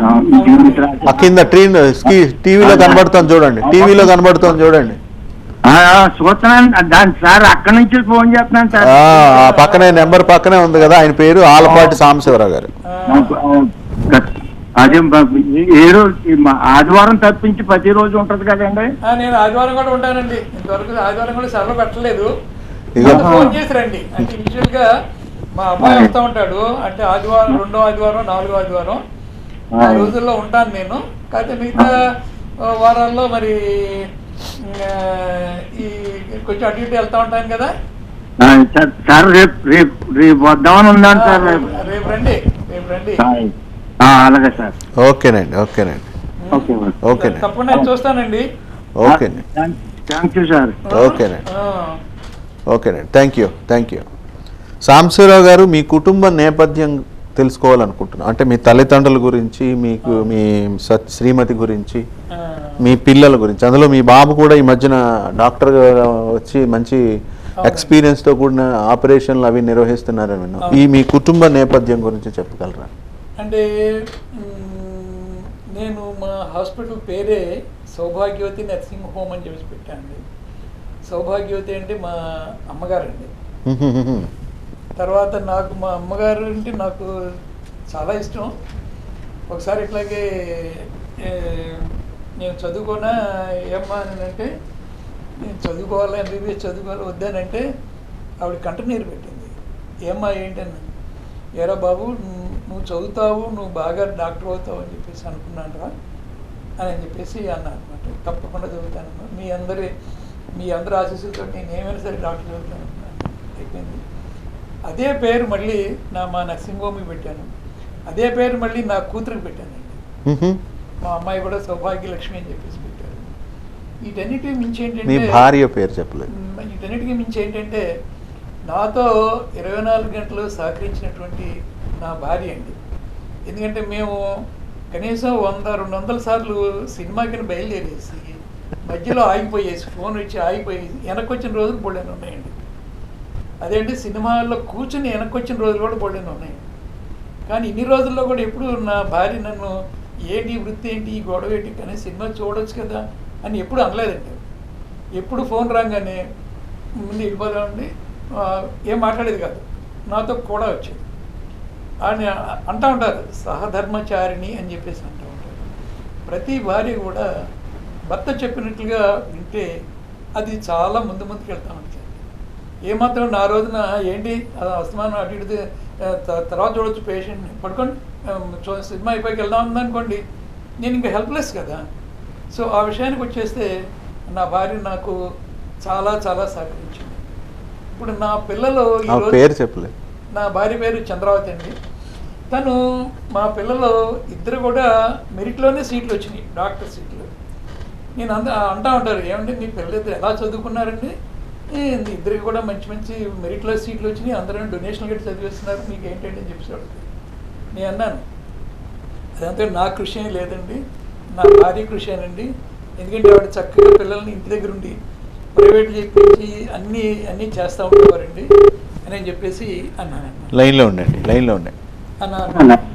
తర్వాత నేను ఎప్పుడైనా బాగా అలసిపోయేసి పడుకున్నానే అనుకోండి, బాగా నిద్ర పెట్టినప్పుడు ఫోన్ కాల్ వచ్చినా కానీ నాకు వినపడేది కాదు ఆ నిద్రలో. కానీ నా వైఫ్ పక్కనే ఉండి, ఏమండి ఇదిగో ఫోన్ వచ్చిందండి, లేవండి బా రాత్రి అంతా నిద్ర లేదు కదా, పడుకున్నట్టు లేదండి, ఎవరు ఫోన్ చేస్తున్నారు, బెల్ కొట్టారు, లేవండి అని చెప్పేసి అని నన్ను నిద్ర లేపి మరి పేషెంట్లు చూడండి అని చెప్పేసి అనేవారు అనమాట. చాలా గొప్ప విషయం అన్నమాట. అది ప్రతి డాక్టర్ భార్యకి ఉండాలి. అది అందుట్లో ఏంటంటే లేకపోయింది అనుకోండి, ఈ మామూలుగా చాలా మందికి సాంబశివరావు గారి యొక్క ఇంతటి గొప్పతనంలో కనిపించినటువంటి సగభాగం అవునండి, కరెక్ట్ అండి, చంద్రకళ గారు. కరెక్ట్. చంద్రావతి గారు మాట. చంద్రావతి గారు ఎందుకంటే ఆవిడకు ఒక స్ఫూర్తి అనమాట. ఆవిడకి కూడా మనం జాగ్రత్తగా ఎందుకంటే కొన్ని సినిమాలు చూపెడుతూ ఉంటాయి. నేను ఆ సినిమా చూడు, దాంట్లో భార్య ఇలా అనేసరికి భర్త ఎలా బాగా కష్టపడ్డాడు అని అంటే అవునండి అవునండి అని చెప్పేసి అంటారు. అలాగే ఏంటంటే మనకి పిల్లల విషయంలో ఆవిడ చాలా జాగ్రత్తలు తీసుకునేవారు. వెళ్ళి నేను ఎప్పుడు సీట్ కదిలేవాడిని కాదు. కాకినాడలో చదివేటప్పుడు ప్రతి 15 రోజులకి వెళ్ళేసి ఎలా చదువుతున్నారు, వీళ్ళు బాగా చదువుతున్నారా లేదా అనేటువంటిది కనుక్కొచ్చేవారు. అన్నిటికన్నా ముఖ్యం ఏంటంటే అప్ టు 10th ఇంటర్మీడియట్ వరకు చాలా ముఖ్యం. ఇంటర్మీడియట్లో కూడా ఆవిడ వెళ్ళి ఎంట్రన్స్ పరీక్ష రాసిందండి, రాయించింది. దాంట్లోనేమో చదివించింది. ఎప్పటికప్పుడు వెళ్తూ ఉండేవారు, చూసి వస్తూ ఉండేవారు. అది రియల్లీ అది చాలా చాలా ముఖ్యం. ఈరోజు నా పిల్లలు ఆ స్టేజ్లో ఉన్నారని అండి ఇప్పుడు కూడా చెప్తూ ఉంటుంది, ఒరే మీరు బాగా చదువుకుంటారని చెప్పి. ఇప్పుడు మనవాళ్ళతోటి కూడా తానే ఫోన్ చేస్తూ ఉంటుంది ఎక్కువగా, ఒరే బాబు మీరు బాగా చదువుకోవాలి, మీ డాడీను మీ అత్తయ్య చదువుకున్నట్టుగాను చదువుకోవాలి, బాగాను వాళ్ళకన్నా బాగా చదువుకోవాలని చెప్పేసి చెప్తాను. నిజంగా చాలా గొప్ప విషయం. అట్లాంటి భార్య మీకు దొరకటం భగవంతుని వరం అనుకుంటా. అలాగే సార్ ఇంకొక కాల్ చూసిన తర్వాత నెక్స్ట్ కంటిన్యూ చేద్దాం. హలో కాలర్ కట్ అయిపోయారు, కంటిన్యూ అవ్వండి సార్. అలాగే మాకు మా హాస్పిటల్లో స్టాఫ్ కూడా నేను 1972లో ప్రాక్టీస్ పెట్టిన దగ్గర నుంచి కూడా నాకు మంచి మంచి స్టాఫ్ దొరికారు. మరి నాకు దైవికమా లేకపోతే నా అదృష్టమో నాకు తెలియదు, కానీ నా దగ్గర పనిచేసే వాళ్ళందరూ కూడా అంటే నేను చెప్తాను, ఇదిగో మనకి పేషెంట్ వచ్చాడు అని అంటే వాడు ఎన్నో బాధలతో వస్తాడు, వాడి బాధలు మనం నివారించడం మనకు చాలా ముఖ్యం అని చెప్పేసి చెప్తూ ఉండేవాడిని. అలా చెప్పినట్లుగానే వాళ్ళు కూడా రాత్రి అనక పగలనక కృషి చేశారు. అన్నిటికన్నా కూడా మొన్న కరోనా టైంలో అన్ని హాస్పిటల్స్ మూసారు, అంటే చాలా వరకు ఒక 90% హాస్పిటల్స్ మూసారు. నేను కూడా మూసేద్దామని ఉన్నాను. కానీ మనం ఏంటంటే ఇటువంటి క్రిటికల్ టైం ఆకలేసినప్పుడే అన్నం పెట్టాలి, జబ్బు వచ్చినప్పుడే మనం వైద్యం చేయాలి. అది చాలా ముఖ్యం. అంతేగాని వాళ్ళు ఏదో మామూలుగా వచ్చినప్పుడు మనం వైద్యం చేయడం అది తప్పది. కరోనా టైంలో కూడా నేను కూర్చున్నాను, నాతో పాటు నా స్టాఫ్ కూడా ఎక్కడ మానకుండా మనకి రోగాలు అంటుతాయేమో అని చెప్పేసి కూడా భయపడకుండా వాళ్ళు నాతో పాటు వర్క్ చేశారన్నమాట. ఎవరిని వచ్చి అంటూ ఉంటారు, ఏంటండి మీరు ఎలా చేస్తున్నారండి. నేను అన్నాను, నేను గదిలో నుంచి బయటకు వచ్చేసాను, ఎండలో చెట్టు కింద కూర్చుని ఒక కుర్చీ ఒక బెంచ్ వేసుకుని నా స్టాఫ్ తోటి నేను వైద్యం చేశాను. ఆ రోజున కరోనా టైంలో నేను రోజుకి 12-13 గంటలు వర్క్ చేశాను. నా లెక్క ప్రకారం అయితే చాలామందిని నేను మంచి చేశాను. దానికి సహకరించారు నా స్టాఫ్ కూడా. దీంట్లో నేను కానీ ఆపరేషన్స్లో అయినది రాత్రిపూట ఆపరేషన్ ఇప్పుడంటే ఇలా ఉన్నాయి. ఇంతకుముందు అన్ని ఆపరేషన్ పురుడు కేసులు అన్నీ కూడా ఇప్పుడు రాత్రి 9-10 వరకు కూడా ఆర్ఎంపీలు లేకపోతే నర్సులు వీళ్ళు ట్రై చేసి మా ముఖాన్న 10 గంటలకు పంపించారు. అప్పుడైనా కానీ వీళ్ళు అర్ధరాత్రి దగ్గర ఏంటంటే ఆపరేషన్ అని చెప్పేసి ఇప్పుడు అనేవారు కాదు. అలాగేంటంటే ఇప్పుడు పాయిజన్ కేసుల్లో కూడా అంతే, వాళ్ళు నేను ట్రైనప్ చేసుకున్నాను, ఈ పరిస్థితి ఉంటే ఇలా అవుద్ది కాబట్టి ఇది ఏమన్నా మెరుగుపడకుండా ఉంటే నాకు ఫోన్ చేయండి, నేను వెంటనే వచ్చి చూస్తానని చెప్పేసి. ఎందుకంటే నేను ఎంత కష్టపడుతున్నానో నాతో పాటు నా కొలీగ్స్ నా స్టాఫ్ కూడా అంతగా సహకరించారు, అంత ఎక్కువగా సహకరించారు. నన్ను ఎప్పుడు కూడా మీరు కూర్చోండి గారు, మీకేం పర్లేదు, మేము చూసుకుంటామండి అని చెప్పేసి అంటూ ఉంటారు అన్నమాట. ఎక్కువగా వాళ్ళు కూడా నాకన్నా కూడా ఎక్కువ కష్టపడుతూ ఉంటారు. సార్ ఇంకొక కాల్ చూద్దామండి. హలో నమస్తే అండి, ఎవరు మాట్లాడుతున్నారు? హలో నమస్తే సార్, మేము పెద్దపురం సార్. టీవీకి దూరంగా వచ్చేసేయండి ఫస్ట్, ఎందుకంటే మీ వాయిస్ రివర్స్ అయిపోయి కట్ అయిపోతుంది. పెద్దాపురం నుంచి ఎవరండి, పేరేంటండి? నా పేరు సుధాకర్ సార్. ఓకేనండి, మాట్లాడండి సుధాకర్ గారు, డాక్టర్ గారితో. చెప్పండి సుధాకర్ గారు, చెప్పండి మీకేంటి చెప్పండి. ఆ టీవీ దగ్గర నుంచి దూరంగా వచ్చేయండి సార్. నమస్తే సుధాకర్ గారు, నమస్తే సార్. మా ఆవిడ గారికి బ్యాక్ పెయిన్ సార్, అది దగ్గరగా ఒక 6 నెలల నుంచి బ్యాక్ పెయిన్ అండి. విజయవాడ గట్ట అని తిప్పాను చేశాను కానీ బ్యాక్ పెయిన్ తగ్గలేదు సార్. ఓహో అట్లాగా. అంటే ఎంత ఏజ్ ఎంత ఉంటుందండి సుధాకర్ గారు? 35 సంవత్సరాలు సార్. 35 సంవత్సరాలకి అయితే మీరు అంటే ఒకటి నడువు నొప్పి అనేటటువంటిది లేడీస్లో చాలా మందికి వస్తూ ఉంటుందండి. మీరు లేడీస్లో చాలా మందికి వస్తూ ఉంటుంది. మీరేంటంటే కొన్ని ఫిజియోథెరపీ అని కొన్ని ఆసనాలు మేము నేర్పుతున్నాం. లేడీస్ ప్రత్యేకంగా కొన్ని ఆసనాలు నేను నేర్పుతానండి. మా స్టాఫ్ తోటి చెప్తాను. వాళ్ళు కూడా ఆ ఆసనాలు అది వేయించారు. చాలా వరకు రెమెడీ వస్తుందండి. దాని గురించి ఎక్కువగా మీరు మందులు కానీ నొప్పి బిళ్ళలు కానీ ఇవన్నీ వాడకూడదు ఆ ఏజ్. ఎందుకంటే 50 దాటినాయి అనుకోండి, 50 దాటిన తర్వాత ఓకే మీకు బిళ్ళలు వాడాలి తప్పదు. కానీ బిలో 50 మీరు కొన్ని వ్యాయామాలు చేస్తే, కొన్ని శరీర వ్యాయామం ఉంటాము చేస్తే నడువు నొప్పి తగ్గిపోతుందండి. ఒకసారి రండి, మీకు వీలుంటాను తప్పకుండా దానికి మేము చూపెడతాము. దానికి కొంతవరకు చాలా వరకు రెమెడీగా అంటే మీ రెమెడీ అంటే మీకు చాలా వరకు గుణం కనపడుతూ ఉంటుందండి. అంటే సార్ అంటే ఇది మామూలుగా ఆవిడకి స్వతహాగా వచ్చింది కదండి. కాకపోతే మీ దెబ్బలాడుకుంటాం విషయంలో కొంచెం ఆవిడని 20 మీటర్ దెబ్బ కొడుతుంటే ఆవిడకి మంచం తగిలిందండి. ఓహో ఇలాంటి నువ్వు ఫోన్ లో చెప్పాయి. చాలా మంచివాడు సుధాకర్, నువ్వు చాలా మంచివాడివి. నువ్వు అలా చేసావని నువ్వు పబ్లిక్ గా చెప్తున్నావు అంటే అవును సార్. ఎందుకంటే ఇప్పుడు ఉన్న చెప్పాను నీ బొట్టాలంటే నాకు చాలా ఇష్టం. అది ఉన్నదినట్టుగా చెప్పాలి. ఉన్నదినట్టుగా చెప్పావనుకో అది మనకి నేను వైద్యం చేయడానికి కూడా బాగా ఉంటుంది, అవకాశం అవుతుంది. నీ బొట్టాలంటే నాకు చాలా ఇష్టం అయ్యా. అవునండి, నేను ఓపెన్ గా చెప్పిన అంటే అంటే మీకు చెప్పండి వచ్చిందో లేకపోతే దెబ్బ తగిలితే వచ్చిందో తెలియదు కదండి. ఇప్పుడు ఏంటంటే మన డాక్టర్ల దగ్గర ప్లేటర్ల దగ్గర దాచుకోకూడదు. ప్లేటర్ల దగ్గర ఏమో చెప్పకుండా ఉండకూడదు, డాక్టర్ల దగ్గర ఏమో జబ్బు చెప్పకుండా ఉండకూడదు. వెనక ఏమైంది కూడా అది కూడా చెప్తా ఉండాలి. అవును సార్, అందరూ చెప్తానండి. ఆవిడ స్వతహాగా వచ్చింది కదా, నేనేదో చిరగబడి ఇద్దరు పెట్టుకుంటూ చేశాను సార్. నేను అదే అంటా ఉంటాను, పగలు భార్యాభర్తలు ఏదో మాట అనుకుంటారు, రాత్రి అయ్యేసరికి ఒక మనసు మీదకి వచ్చేస్తారు లేవయ్యా మర్చిపోతారు అని అంటా ఉంటాను. నేను నవ్వుతా అంతేనంటా అంటే చెప్పడం సిగ్గుపట్టలేదండి. కాకపోతే జరిగింది చెప్తే మీకు అర్థమవుతుంది, దాన్ని బట్టి ఏదైనా ట్రీట్మెంట్ ఇస్తారేమో అని చేశాను సార్. రండి రండి ఒకసారి సుధాకర్ గారు రండి. నేను చెప్పింది అర్థమైందా నీకు? పగలు భార్యాభర్తలు మాట అనుకుంటారు, ఇది మర్చిపోవడానికి రాత్రి ఒక మనసు మీద పడుకుంటారు, అయిపోతుంది అంతే. ఇక ఆ రోజులు అది పైసలు ఉండదు, ఇక మర్చిపోతారు, తెల్లారి ఫ్రెష్ అయిపోతారు అంతే. మన భార్యాభర్తల జీవితం అనేటటువంటిది అలాగే ఉండాలి చక్కగా. అవును సార్.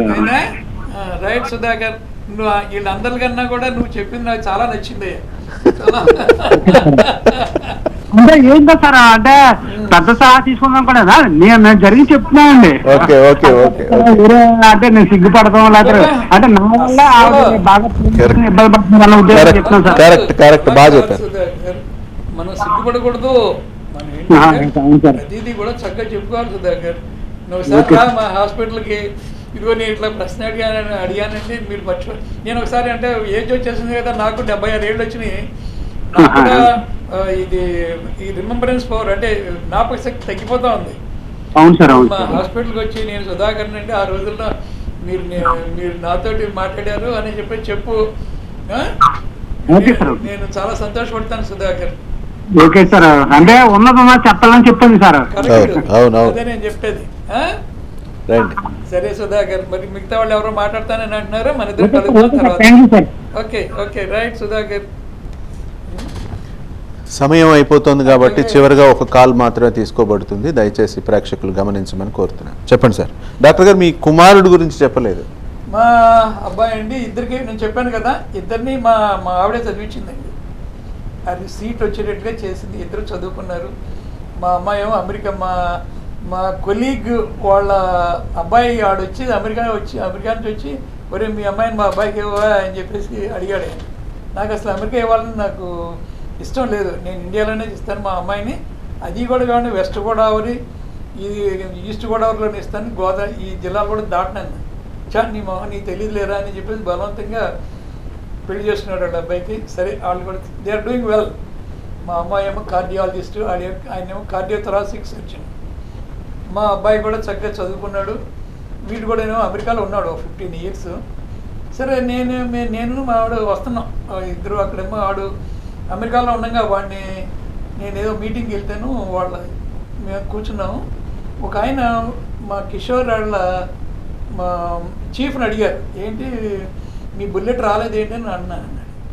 నాకు అర్థం కాలేదు, బుల్లెట్ అంటే ఏంటి అని చెప్పేసి. అంటే అప్పుడు ఏంటండి బుల్లెట్ అంటే మీ అబ్బాయి ఏంటి అన్నాడు చీఫ్.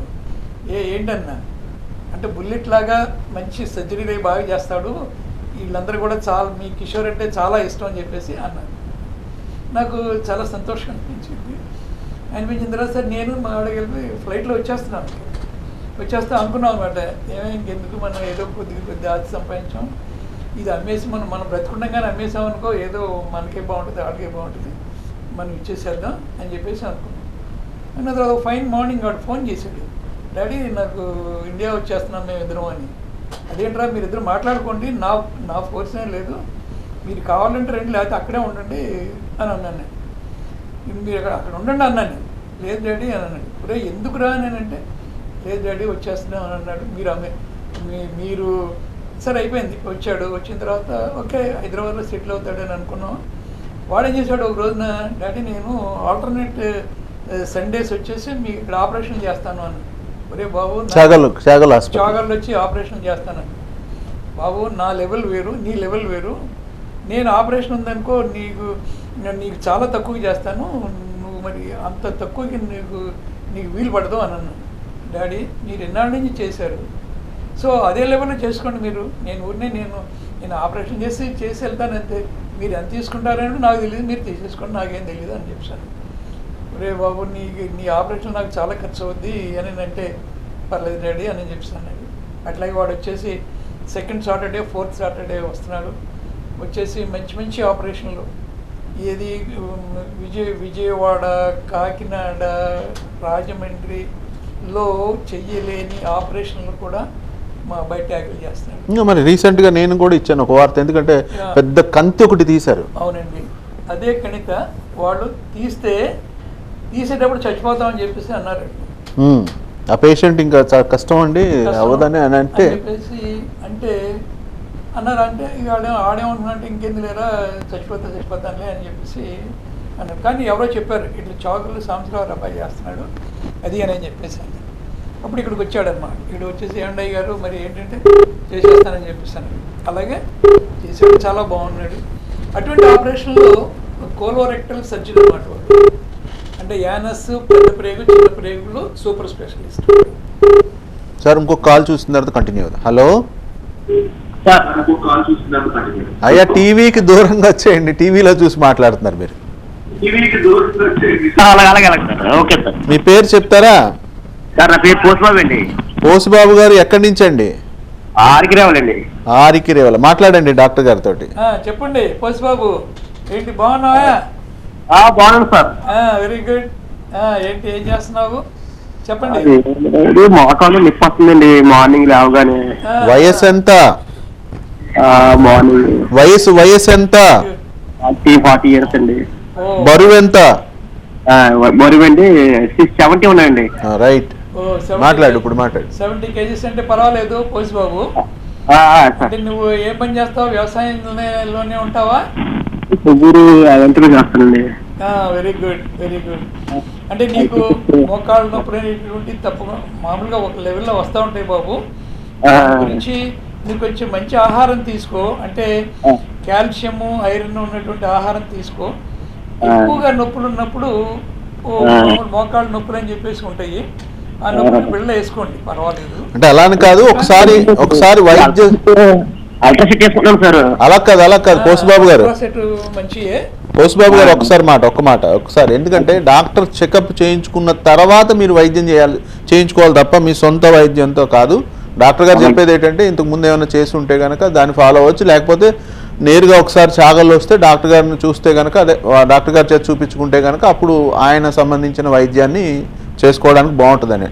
బిళ్ళలు వేసుకోండి అంటే ఏదైనా డాక్టర్కి సంప్రదించినటువంటి సజెషన్స్ తోటి వైద్యాన్ని ప్రారంభించండి అని దాని అర్థం. దయచేసి అపార్థం చేసుకోబాకండి. Okay sir. అట్లా అన్నమాట. అన్ని పరీక్షలు చేయించుకోండి కోసిబాబు. అలాగే sir. Okay, thank you. Okay, thank you sir. Thank you. చెప్పండి, మీ బాబు గురించి చెప్తున్నారు. వీళ్ళు ఇంటికి వచ్చిన తర్వాత సరే ఆపరేషన్లు అవి బాగా సక్సెస్ఫుల్గా బాగా చేస్తున్నారు. అదేంటంటే నేను అనుకోలేదు యాక్చువల్గా వాడు ఇండియా వస్తాడే అని, నేను ఇట్లా బాగా సర్జరీలు అవి చేస్తాడని చెప్పేసి, ఇంత కష్టపడతాడు అని చెప్పేసి. అంటే మొన్న అంటే వీడు ఇంకా తణుకు కూడా వెళ్ళి చేస్తూ ఉంటాడు ఆపరేషన్లు. ఆయన హాస్పిటల్ ఎక్కడ ఉంటుంది అసలు?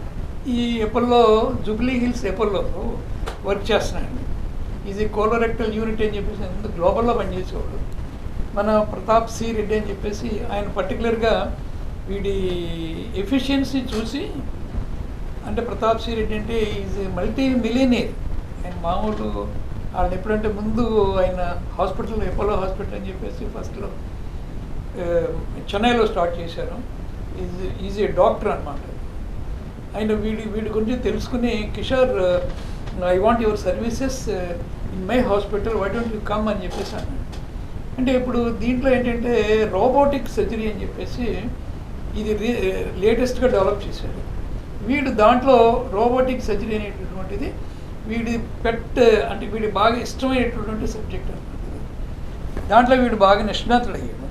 సరే నేను అన్నారు, మావాడు అన్నాడు ఏమంటే, సార్ ఏం లేదంటే నేను వస్తాను, కానీ నాకు రోబోటిక్స్ యూనిట్ ఉన్నది ఒకటి మీరు కొనండి, నేను వస్తానని. OS, I'm very very happy, I want to start robotic unit, you please come అని చెప్పేసి అన్నాడు. ఇక అప్పుడు ఇంతకుముందు ఇంకో గ్లోబల్లో పనిచేసేవాడు, ఈ ఎపోలో హాస్పిటల్కి వచ్చాడు. Is doing that surgeries very very nicely. చాలామందికి ఇక్కడ మన ఏరియా కూడా అది ఇంకా లాప్రోస్కోపిక్ సర్జరీ ఇక్కడ మా దగ్గర చేస్తూ ఉంటాడు.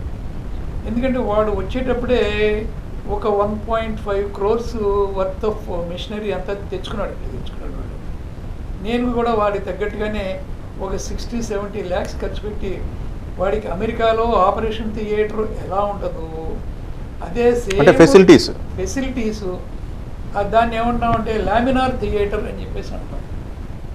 లామినార్ థియేటర్ అంటే ఏంటంటే, మీకు ఇక్కడ వెస్ట్ గోదావరిలోనే ఏలూరు ఆంధ్ర హాస్పిటల్స్లో ఉంటుంది, ఆశ్రమ హాస్పిటల్లో ఉంటుంది, తర్వాత భీమవరంలో ఒకటి ఉంటుంది, అంతే. అటువంటి థియేటర్లు మన జిల్లాలోనే ఎక్కడ లేవు అన్నమాట. తర్వాత చాగల్లో తర్వాత మేము మా అబ్బాయి రాగానే, ఎందుకంటే వాడు మార్నింగ్ 8 o'clock ఆపరేషన్ థియేటర్లోకి వెళ్తే ఈవినింగ్ మళ్ళీ 4-5 బయట వస్తుంది. సో మామూలు థియేటర్లో అయితే ఏముంది, చెమటలు పట్టేసేసి వాళ్ళు తట్టుకోలేరు. బట్ లామినార్ థియేటర్ అంటే ఎలా ఉంటుందంటే, మామూలుగా ఎయిర్ వస్తూ ఉంటుంది, పైనుంచి ఎయిర్ వస్తూ ఉంటుంది, కింద నుంచి సక్ చేసుకుంటుంది, పైకి వెళ్ళేసరికి ప్యూరిఫై అవుద్ది, కూల్ అవుద్ది, మళ్ళీ వస్తుంది. అలాగేంటంటే అటువంటి ఫెసిలిటీస్ ఉన్నప్పుడు మనకి సర్జన్కి ఇబ్బంది ఉండదు, స్ట్రెయిన్ అవ్వదు. That is most important, both not only for the surgeon but మనకి అసిస్ట్ చేసేవాళ్ళు, నర్సెస్ కానీ స్టాఫ్ కానీ, వాళ్ళకి చెమటలు పట్టేసి చిరాగ్గా ఉందనుకోండి, అబ్బా ఏంటి అని చెప్పేసి వాడు సరిగ్గా అసిస్ట్ చేయకపోవచ్చు, పేషెంట్కి ఇబ్బంది రావచ్చు. అటువంటిది లామినార్ థియేటర్ అని చెప్పేసి నేను అంత చక్కగా వాడికి ఫెసిలిటీస్ ఇచ్చానన్నమాట. అట్లాగే వాడు కూడా వచ్చేసి చక్కగా మంచి మంచి ఆపరేషన్లు, చాలామంది మొన్నగా ఆయన వచ్చారు పెళ్ళిలో మాట్లాడుతున్నాం అనమాట. మాట్లాడుతుంటేను ఈయనండి డాక్టర్ సాంబశివరావు అండి అని చెప్పేసి ఇంట్రడ్యూస్ చేశారు. చేసిన తర్వాత ఏ ఊరండి మీదేనండి, మాది చాగల్లండి అని. చాగల్లో కిషోర్ అని ఒక అబ్బాయి ఉన్నారండి, మీకేమవుతారని అడిగారు. మీరు కిషోర్ వాళ్ళ ఫాదరా అని వచ్చిందనమాట అక్కడ. అంటే సాంబశివరావు అబ్బాయి వీడు అని అనకుండా కిషోర్ గారి ఫాదర్ అన్నమాట మీరు అని చెప్పేసి అన్నాడు. అంటే నాకన్నా కూడా వాడికి మంచి పేరు వచ్చింది. ఆయన అదే అన్నాడు, ఓ కిషోర్ మీ అబ్బాయి అండి, మీరు చాలా అదృష్టవంతులండి అన్నారు. అందులోండి వాడి వృత్తికి వాడు చేస్తున్నాడు అంతే, దీంట్లో మనకి నా సహాయం ఉంది నాది అని చెప్పేసి అన్నాను. అట్లాగే ప్రతి మనిషి కూడా whether he's an engineer or a doctor or వ్యవసాయం చేసేవాళ్ళు ఎవరైనా సరే వాళ్ళ వృత్తిని ధ్యేయంగా చేసుకుని కష్టపడాలి, గౌరవంగా తీసుకుని. కదా. చాలామంది నా ఫ్రెండ్స్ అంటూ ఉంటారు, బాబు నువ్వు ఇలా ఇన్నేళ్ళు ఎలా చేయగలుగుతున్నావు నువ్వు ప్రాక్టీస్ అని చెప్పేసి. నేను నా పేషెంట్స్ తోటి మమేకం అవుతాను. పేషెంట్ వచ్చారంటే ఏమ్మా ఏం చేస్తున్నాడు, మీ అబ్బాయి బాగున్నాడా, మొన్న ఏదో ఇంజనీరింగ్ చదువుతున్నానని చెప్పేసి అన్నాడు కదా, బాగా జాబ్ అది వచ్చిందా అని అంటే, అయ్యారు జాబ్ వచ్చిందండి, ఇదిగో నెలకి నాకు కూడా 15,000 పంపిస్తున్నాడండి అని చెప్పేసి. అలా ఏమవుతుందంటే మనం వైద్యం చేయటం ఒకటే కాకుండా వాళ్ళ జీవితంలోనూ మనం ఎంటర్ చేసి వాళ్ళ బాగోగులు తెలుసుకున్నప్పుడు ఒక రకమైనటువంటి ఈ బలం, బంధం, ఒక రకమైనటువంటి బలం వస్తుంది, మానసికమైనటువంటి బలం వస్తుంది వాళ్ళకి. ఆ విధంగా మనం చెప్పినప్పుడు వాళ్ళకి ఎంతో నా కొడుకు లాంటాడు, నా తమ్ముడు లాంటాడు అని చెప్పేసి అనుకుంటారు. అది వచ్చినప్పుడు ఏమవుతుందంటే వాళ్ళకి భయం పోతుంది. జబ్బు అంటే అయ్యగారు తప్పకుండా మనల్ని జబ్బు నుంచి తొలగిస్తాడు అని చెప్పేసేటువంటిది ఉంటుంది అన్నమాట. మనకి ఎప్పుడు కూడా డాక్టర్ గారు చివరిగా ఒక ప్రశ్న.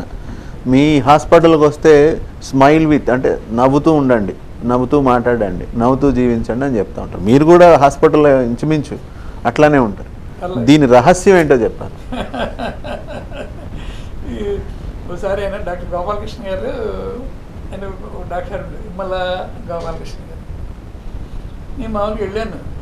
వెళ్ళిన తర్వాత నాకు సంవత్సరానండి అంతా ఏదో ఆయన ఏదో జోక్ చేస్తున్నారు.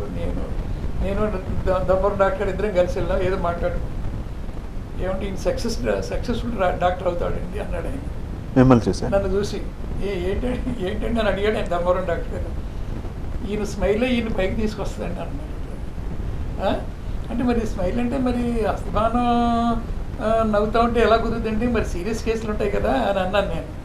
సీరియస్ కేసు ఉన్నప్పుడు మీరు అనుకోకుండానే సీరియస్నెస్ అనేది వస్తుంది, మీరు మీ కష్టం అలా తప్పదు అది అని చెప్పేసి అన్నారు అనమాట. అలాగే ఏమవుతుందంటే మనకి అంటే మనం సీరియస్గా ఉన్నాం అనుకోండి, పేషెంట్ వాటి బాధలు చెప్పుకోవడానికి భయపడతాడు. అలా భయపెట్టకూడదు పేషెంట్ కూడా. వాడు ఏదో బాధలో ఉన్నప్పుడు మనం అలా కాదు, ఇలా ధైర్యంగా ఉండు, నీకేం భయం లేదు. కింద మేమేంటంటే కింద నేనున్నాను, పైన దేవుడు ఉన్నాడు. అందువలన ఏంటంటే మేము ఇంకోటి కూడా నేను చెప్పాల్సింది ఏంటంటే, ఈ వైద్యమే కాకుండా మేము చోగల్లో ఒక ఓల్డేజ్ హోమ్ ఒకటి స్టార్ట్ చేశాము. కాళ్ళ జానకి రామారావు గారు అని చెప్పేసి ఆయన ఆధ్వర్యంలో మేము మంచి ఓల్డేజ్. నాకు ఎప్పటి నుంచో ఆయన అంటూ ఉండేవాడు, ఏమంటే ఈ ముసలివాడు అందరిని చూస్తున్నాను, ముసలివాడు చూసేవాడు లేరండి ఈ రోజుల్లో. ఉన్నవాడేమో టైం లేక చూడలేదు, లేనివాడేమో లేక చూడలేదు. ఆ జయంతో నేను ఫస్ట్ దీనికి లయన్స్ క్లబ్ ఫస్ట్ ప్రెసిడెంట్ అయ్యాను నేను. ఆ టైంలో మేమందరం కూడా కలిసి, మా ఊళ్ళో ఇంకా కొంతమంది సత్యులని, రామకృష్ణ అని, మేమందరం కూడా కలిసి దీన్ని ఈ స్థాపించాలి. మన ఓల్డేజ్ ఇప్పుడు మా దగ్గర చాలామంది వీళ్ళు వస్తూ ఉంటారు, ముసలి వాళ్ళు వచ్చినప్పుడు సరిగ్గా చూడక అలా ఉండేవారు. వాళ్ళు చూడగానే నాకు చాలా బాధ అనిపించేది. ఏదైనా ప్రతి మనిషి ఓల్డేజ్ అనేది తప్పదు, ప్రతి మనిషికి రావాల్సింది.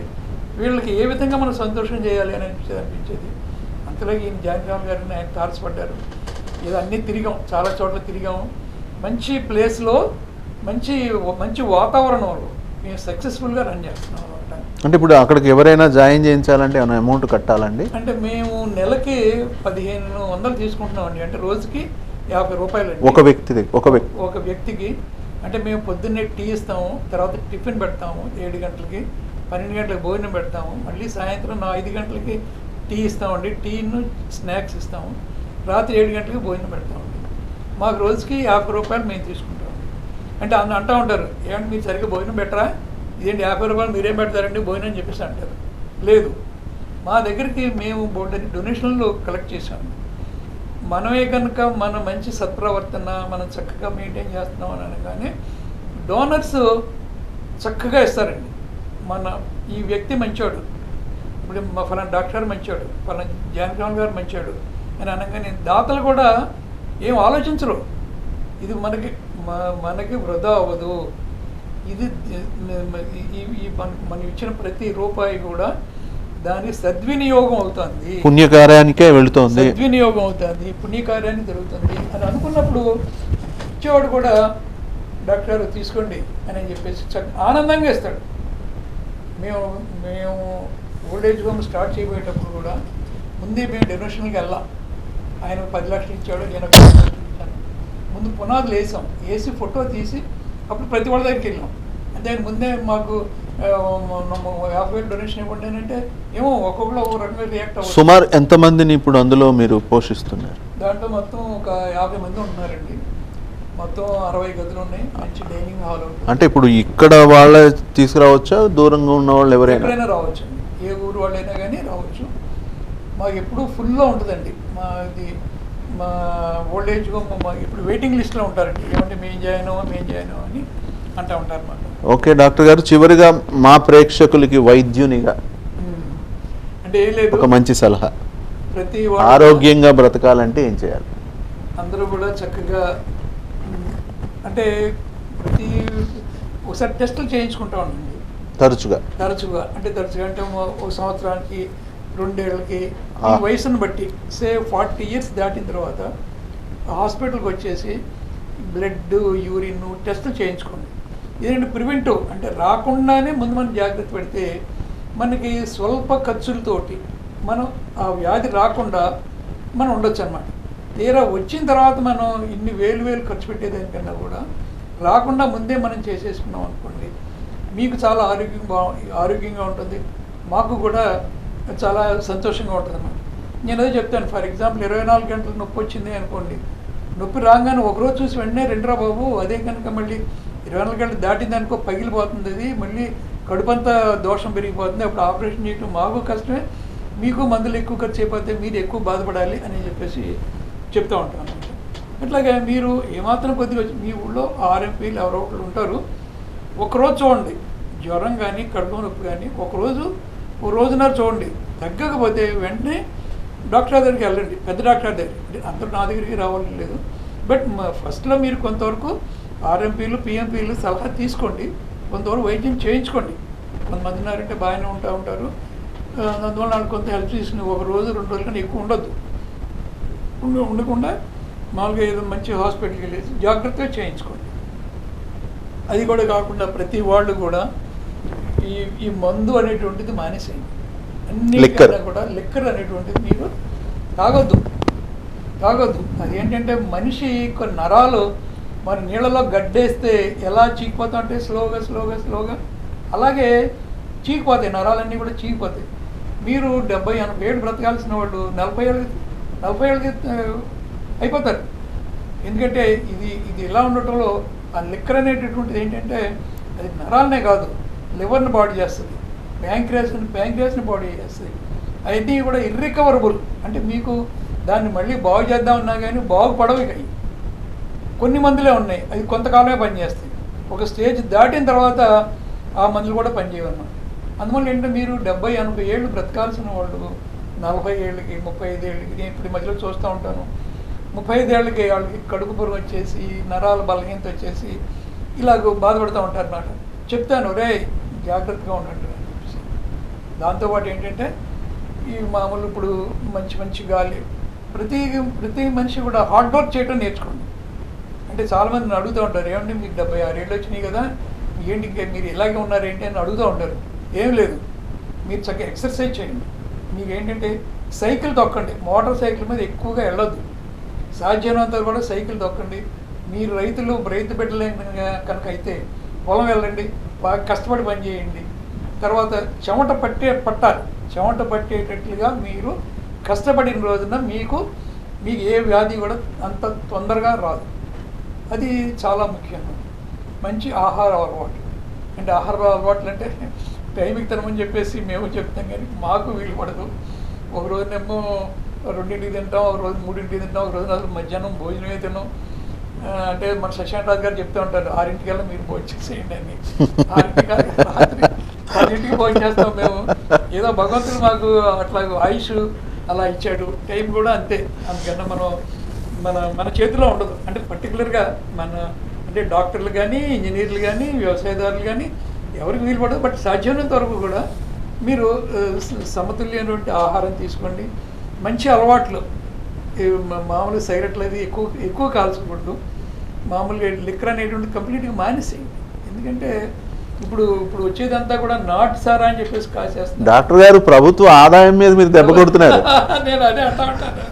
ఇక వచ్చేసి భార్యాభర్తలు వచ్చారనుకోండి, భార్య అంటే ఏమన్నా ఈయన తెగ తాగేస్తున్నాడండి అని చెప్పేసి, ఏమమ్మా ఇప్పుడు వాళ్ళే గవర్నమెంట్ నడిపిస్తున్నారు, వాళ్ళు తాగలేదనుకో గవర్నమెంట్ నడవదమ్మా అని అంటారు. అదేంటండి మీరు కూడా అలా అంటారు ఏంటండి అని అంటూ ఉంటారు అనమాట. అవునమ్మా, వాళ్ళు తాగితే దాని మీద చుట్టూ ఆదాయంతో ఇప్పుడు మన గవర్నమెంట్ సర్వైవ్ అవ్వగలుగుతుంది.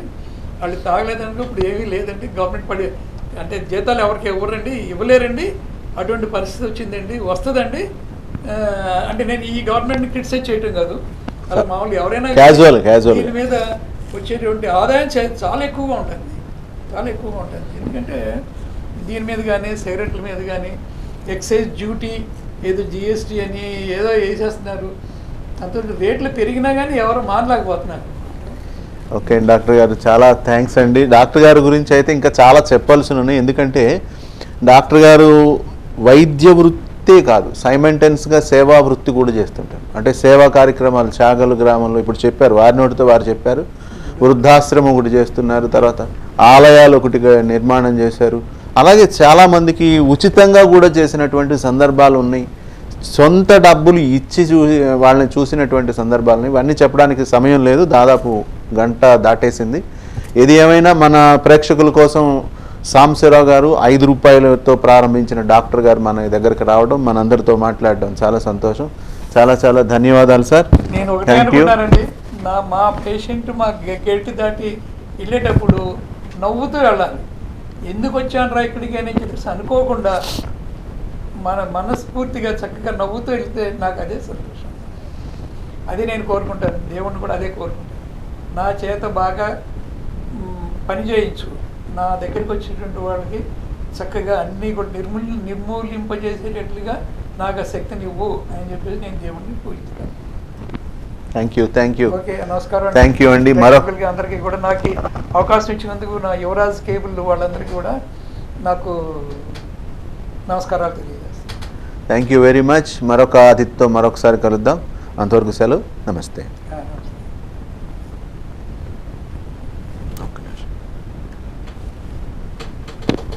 ఇది కట్టేయాలి, లేకపోతే మన మాటలు బయటకు వెళ్తాయి.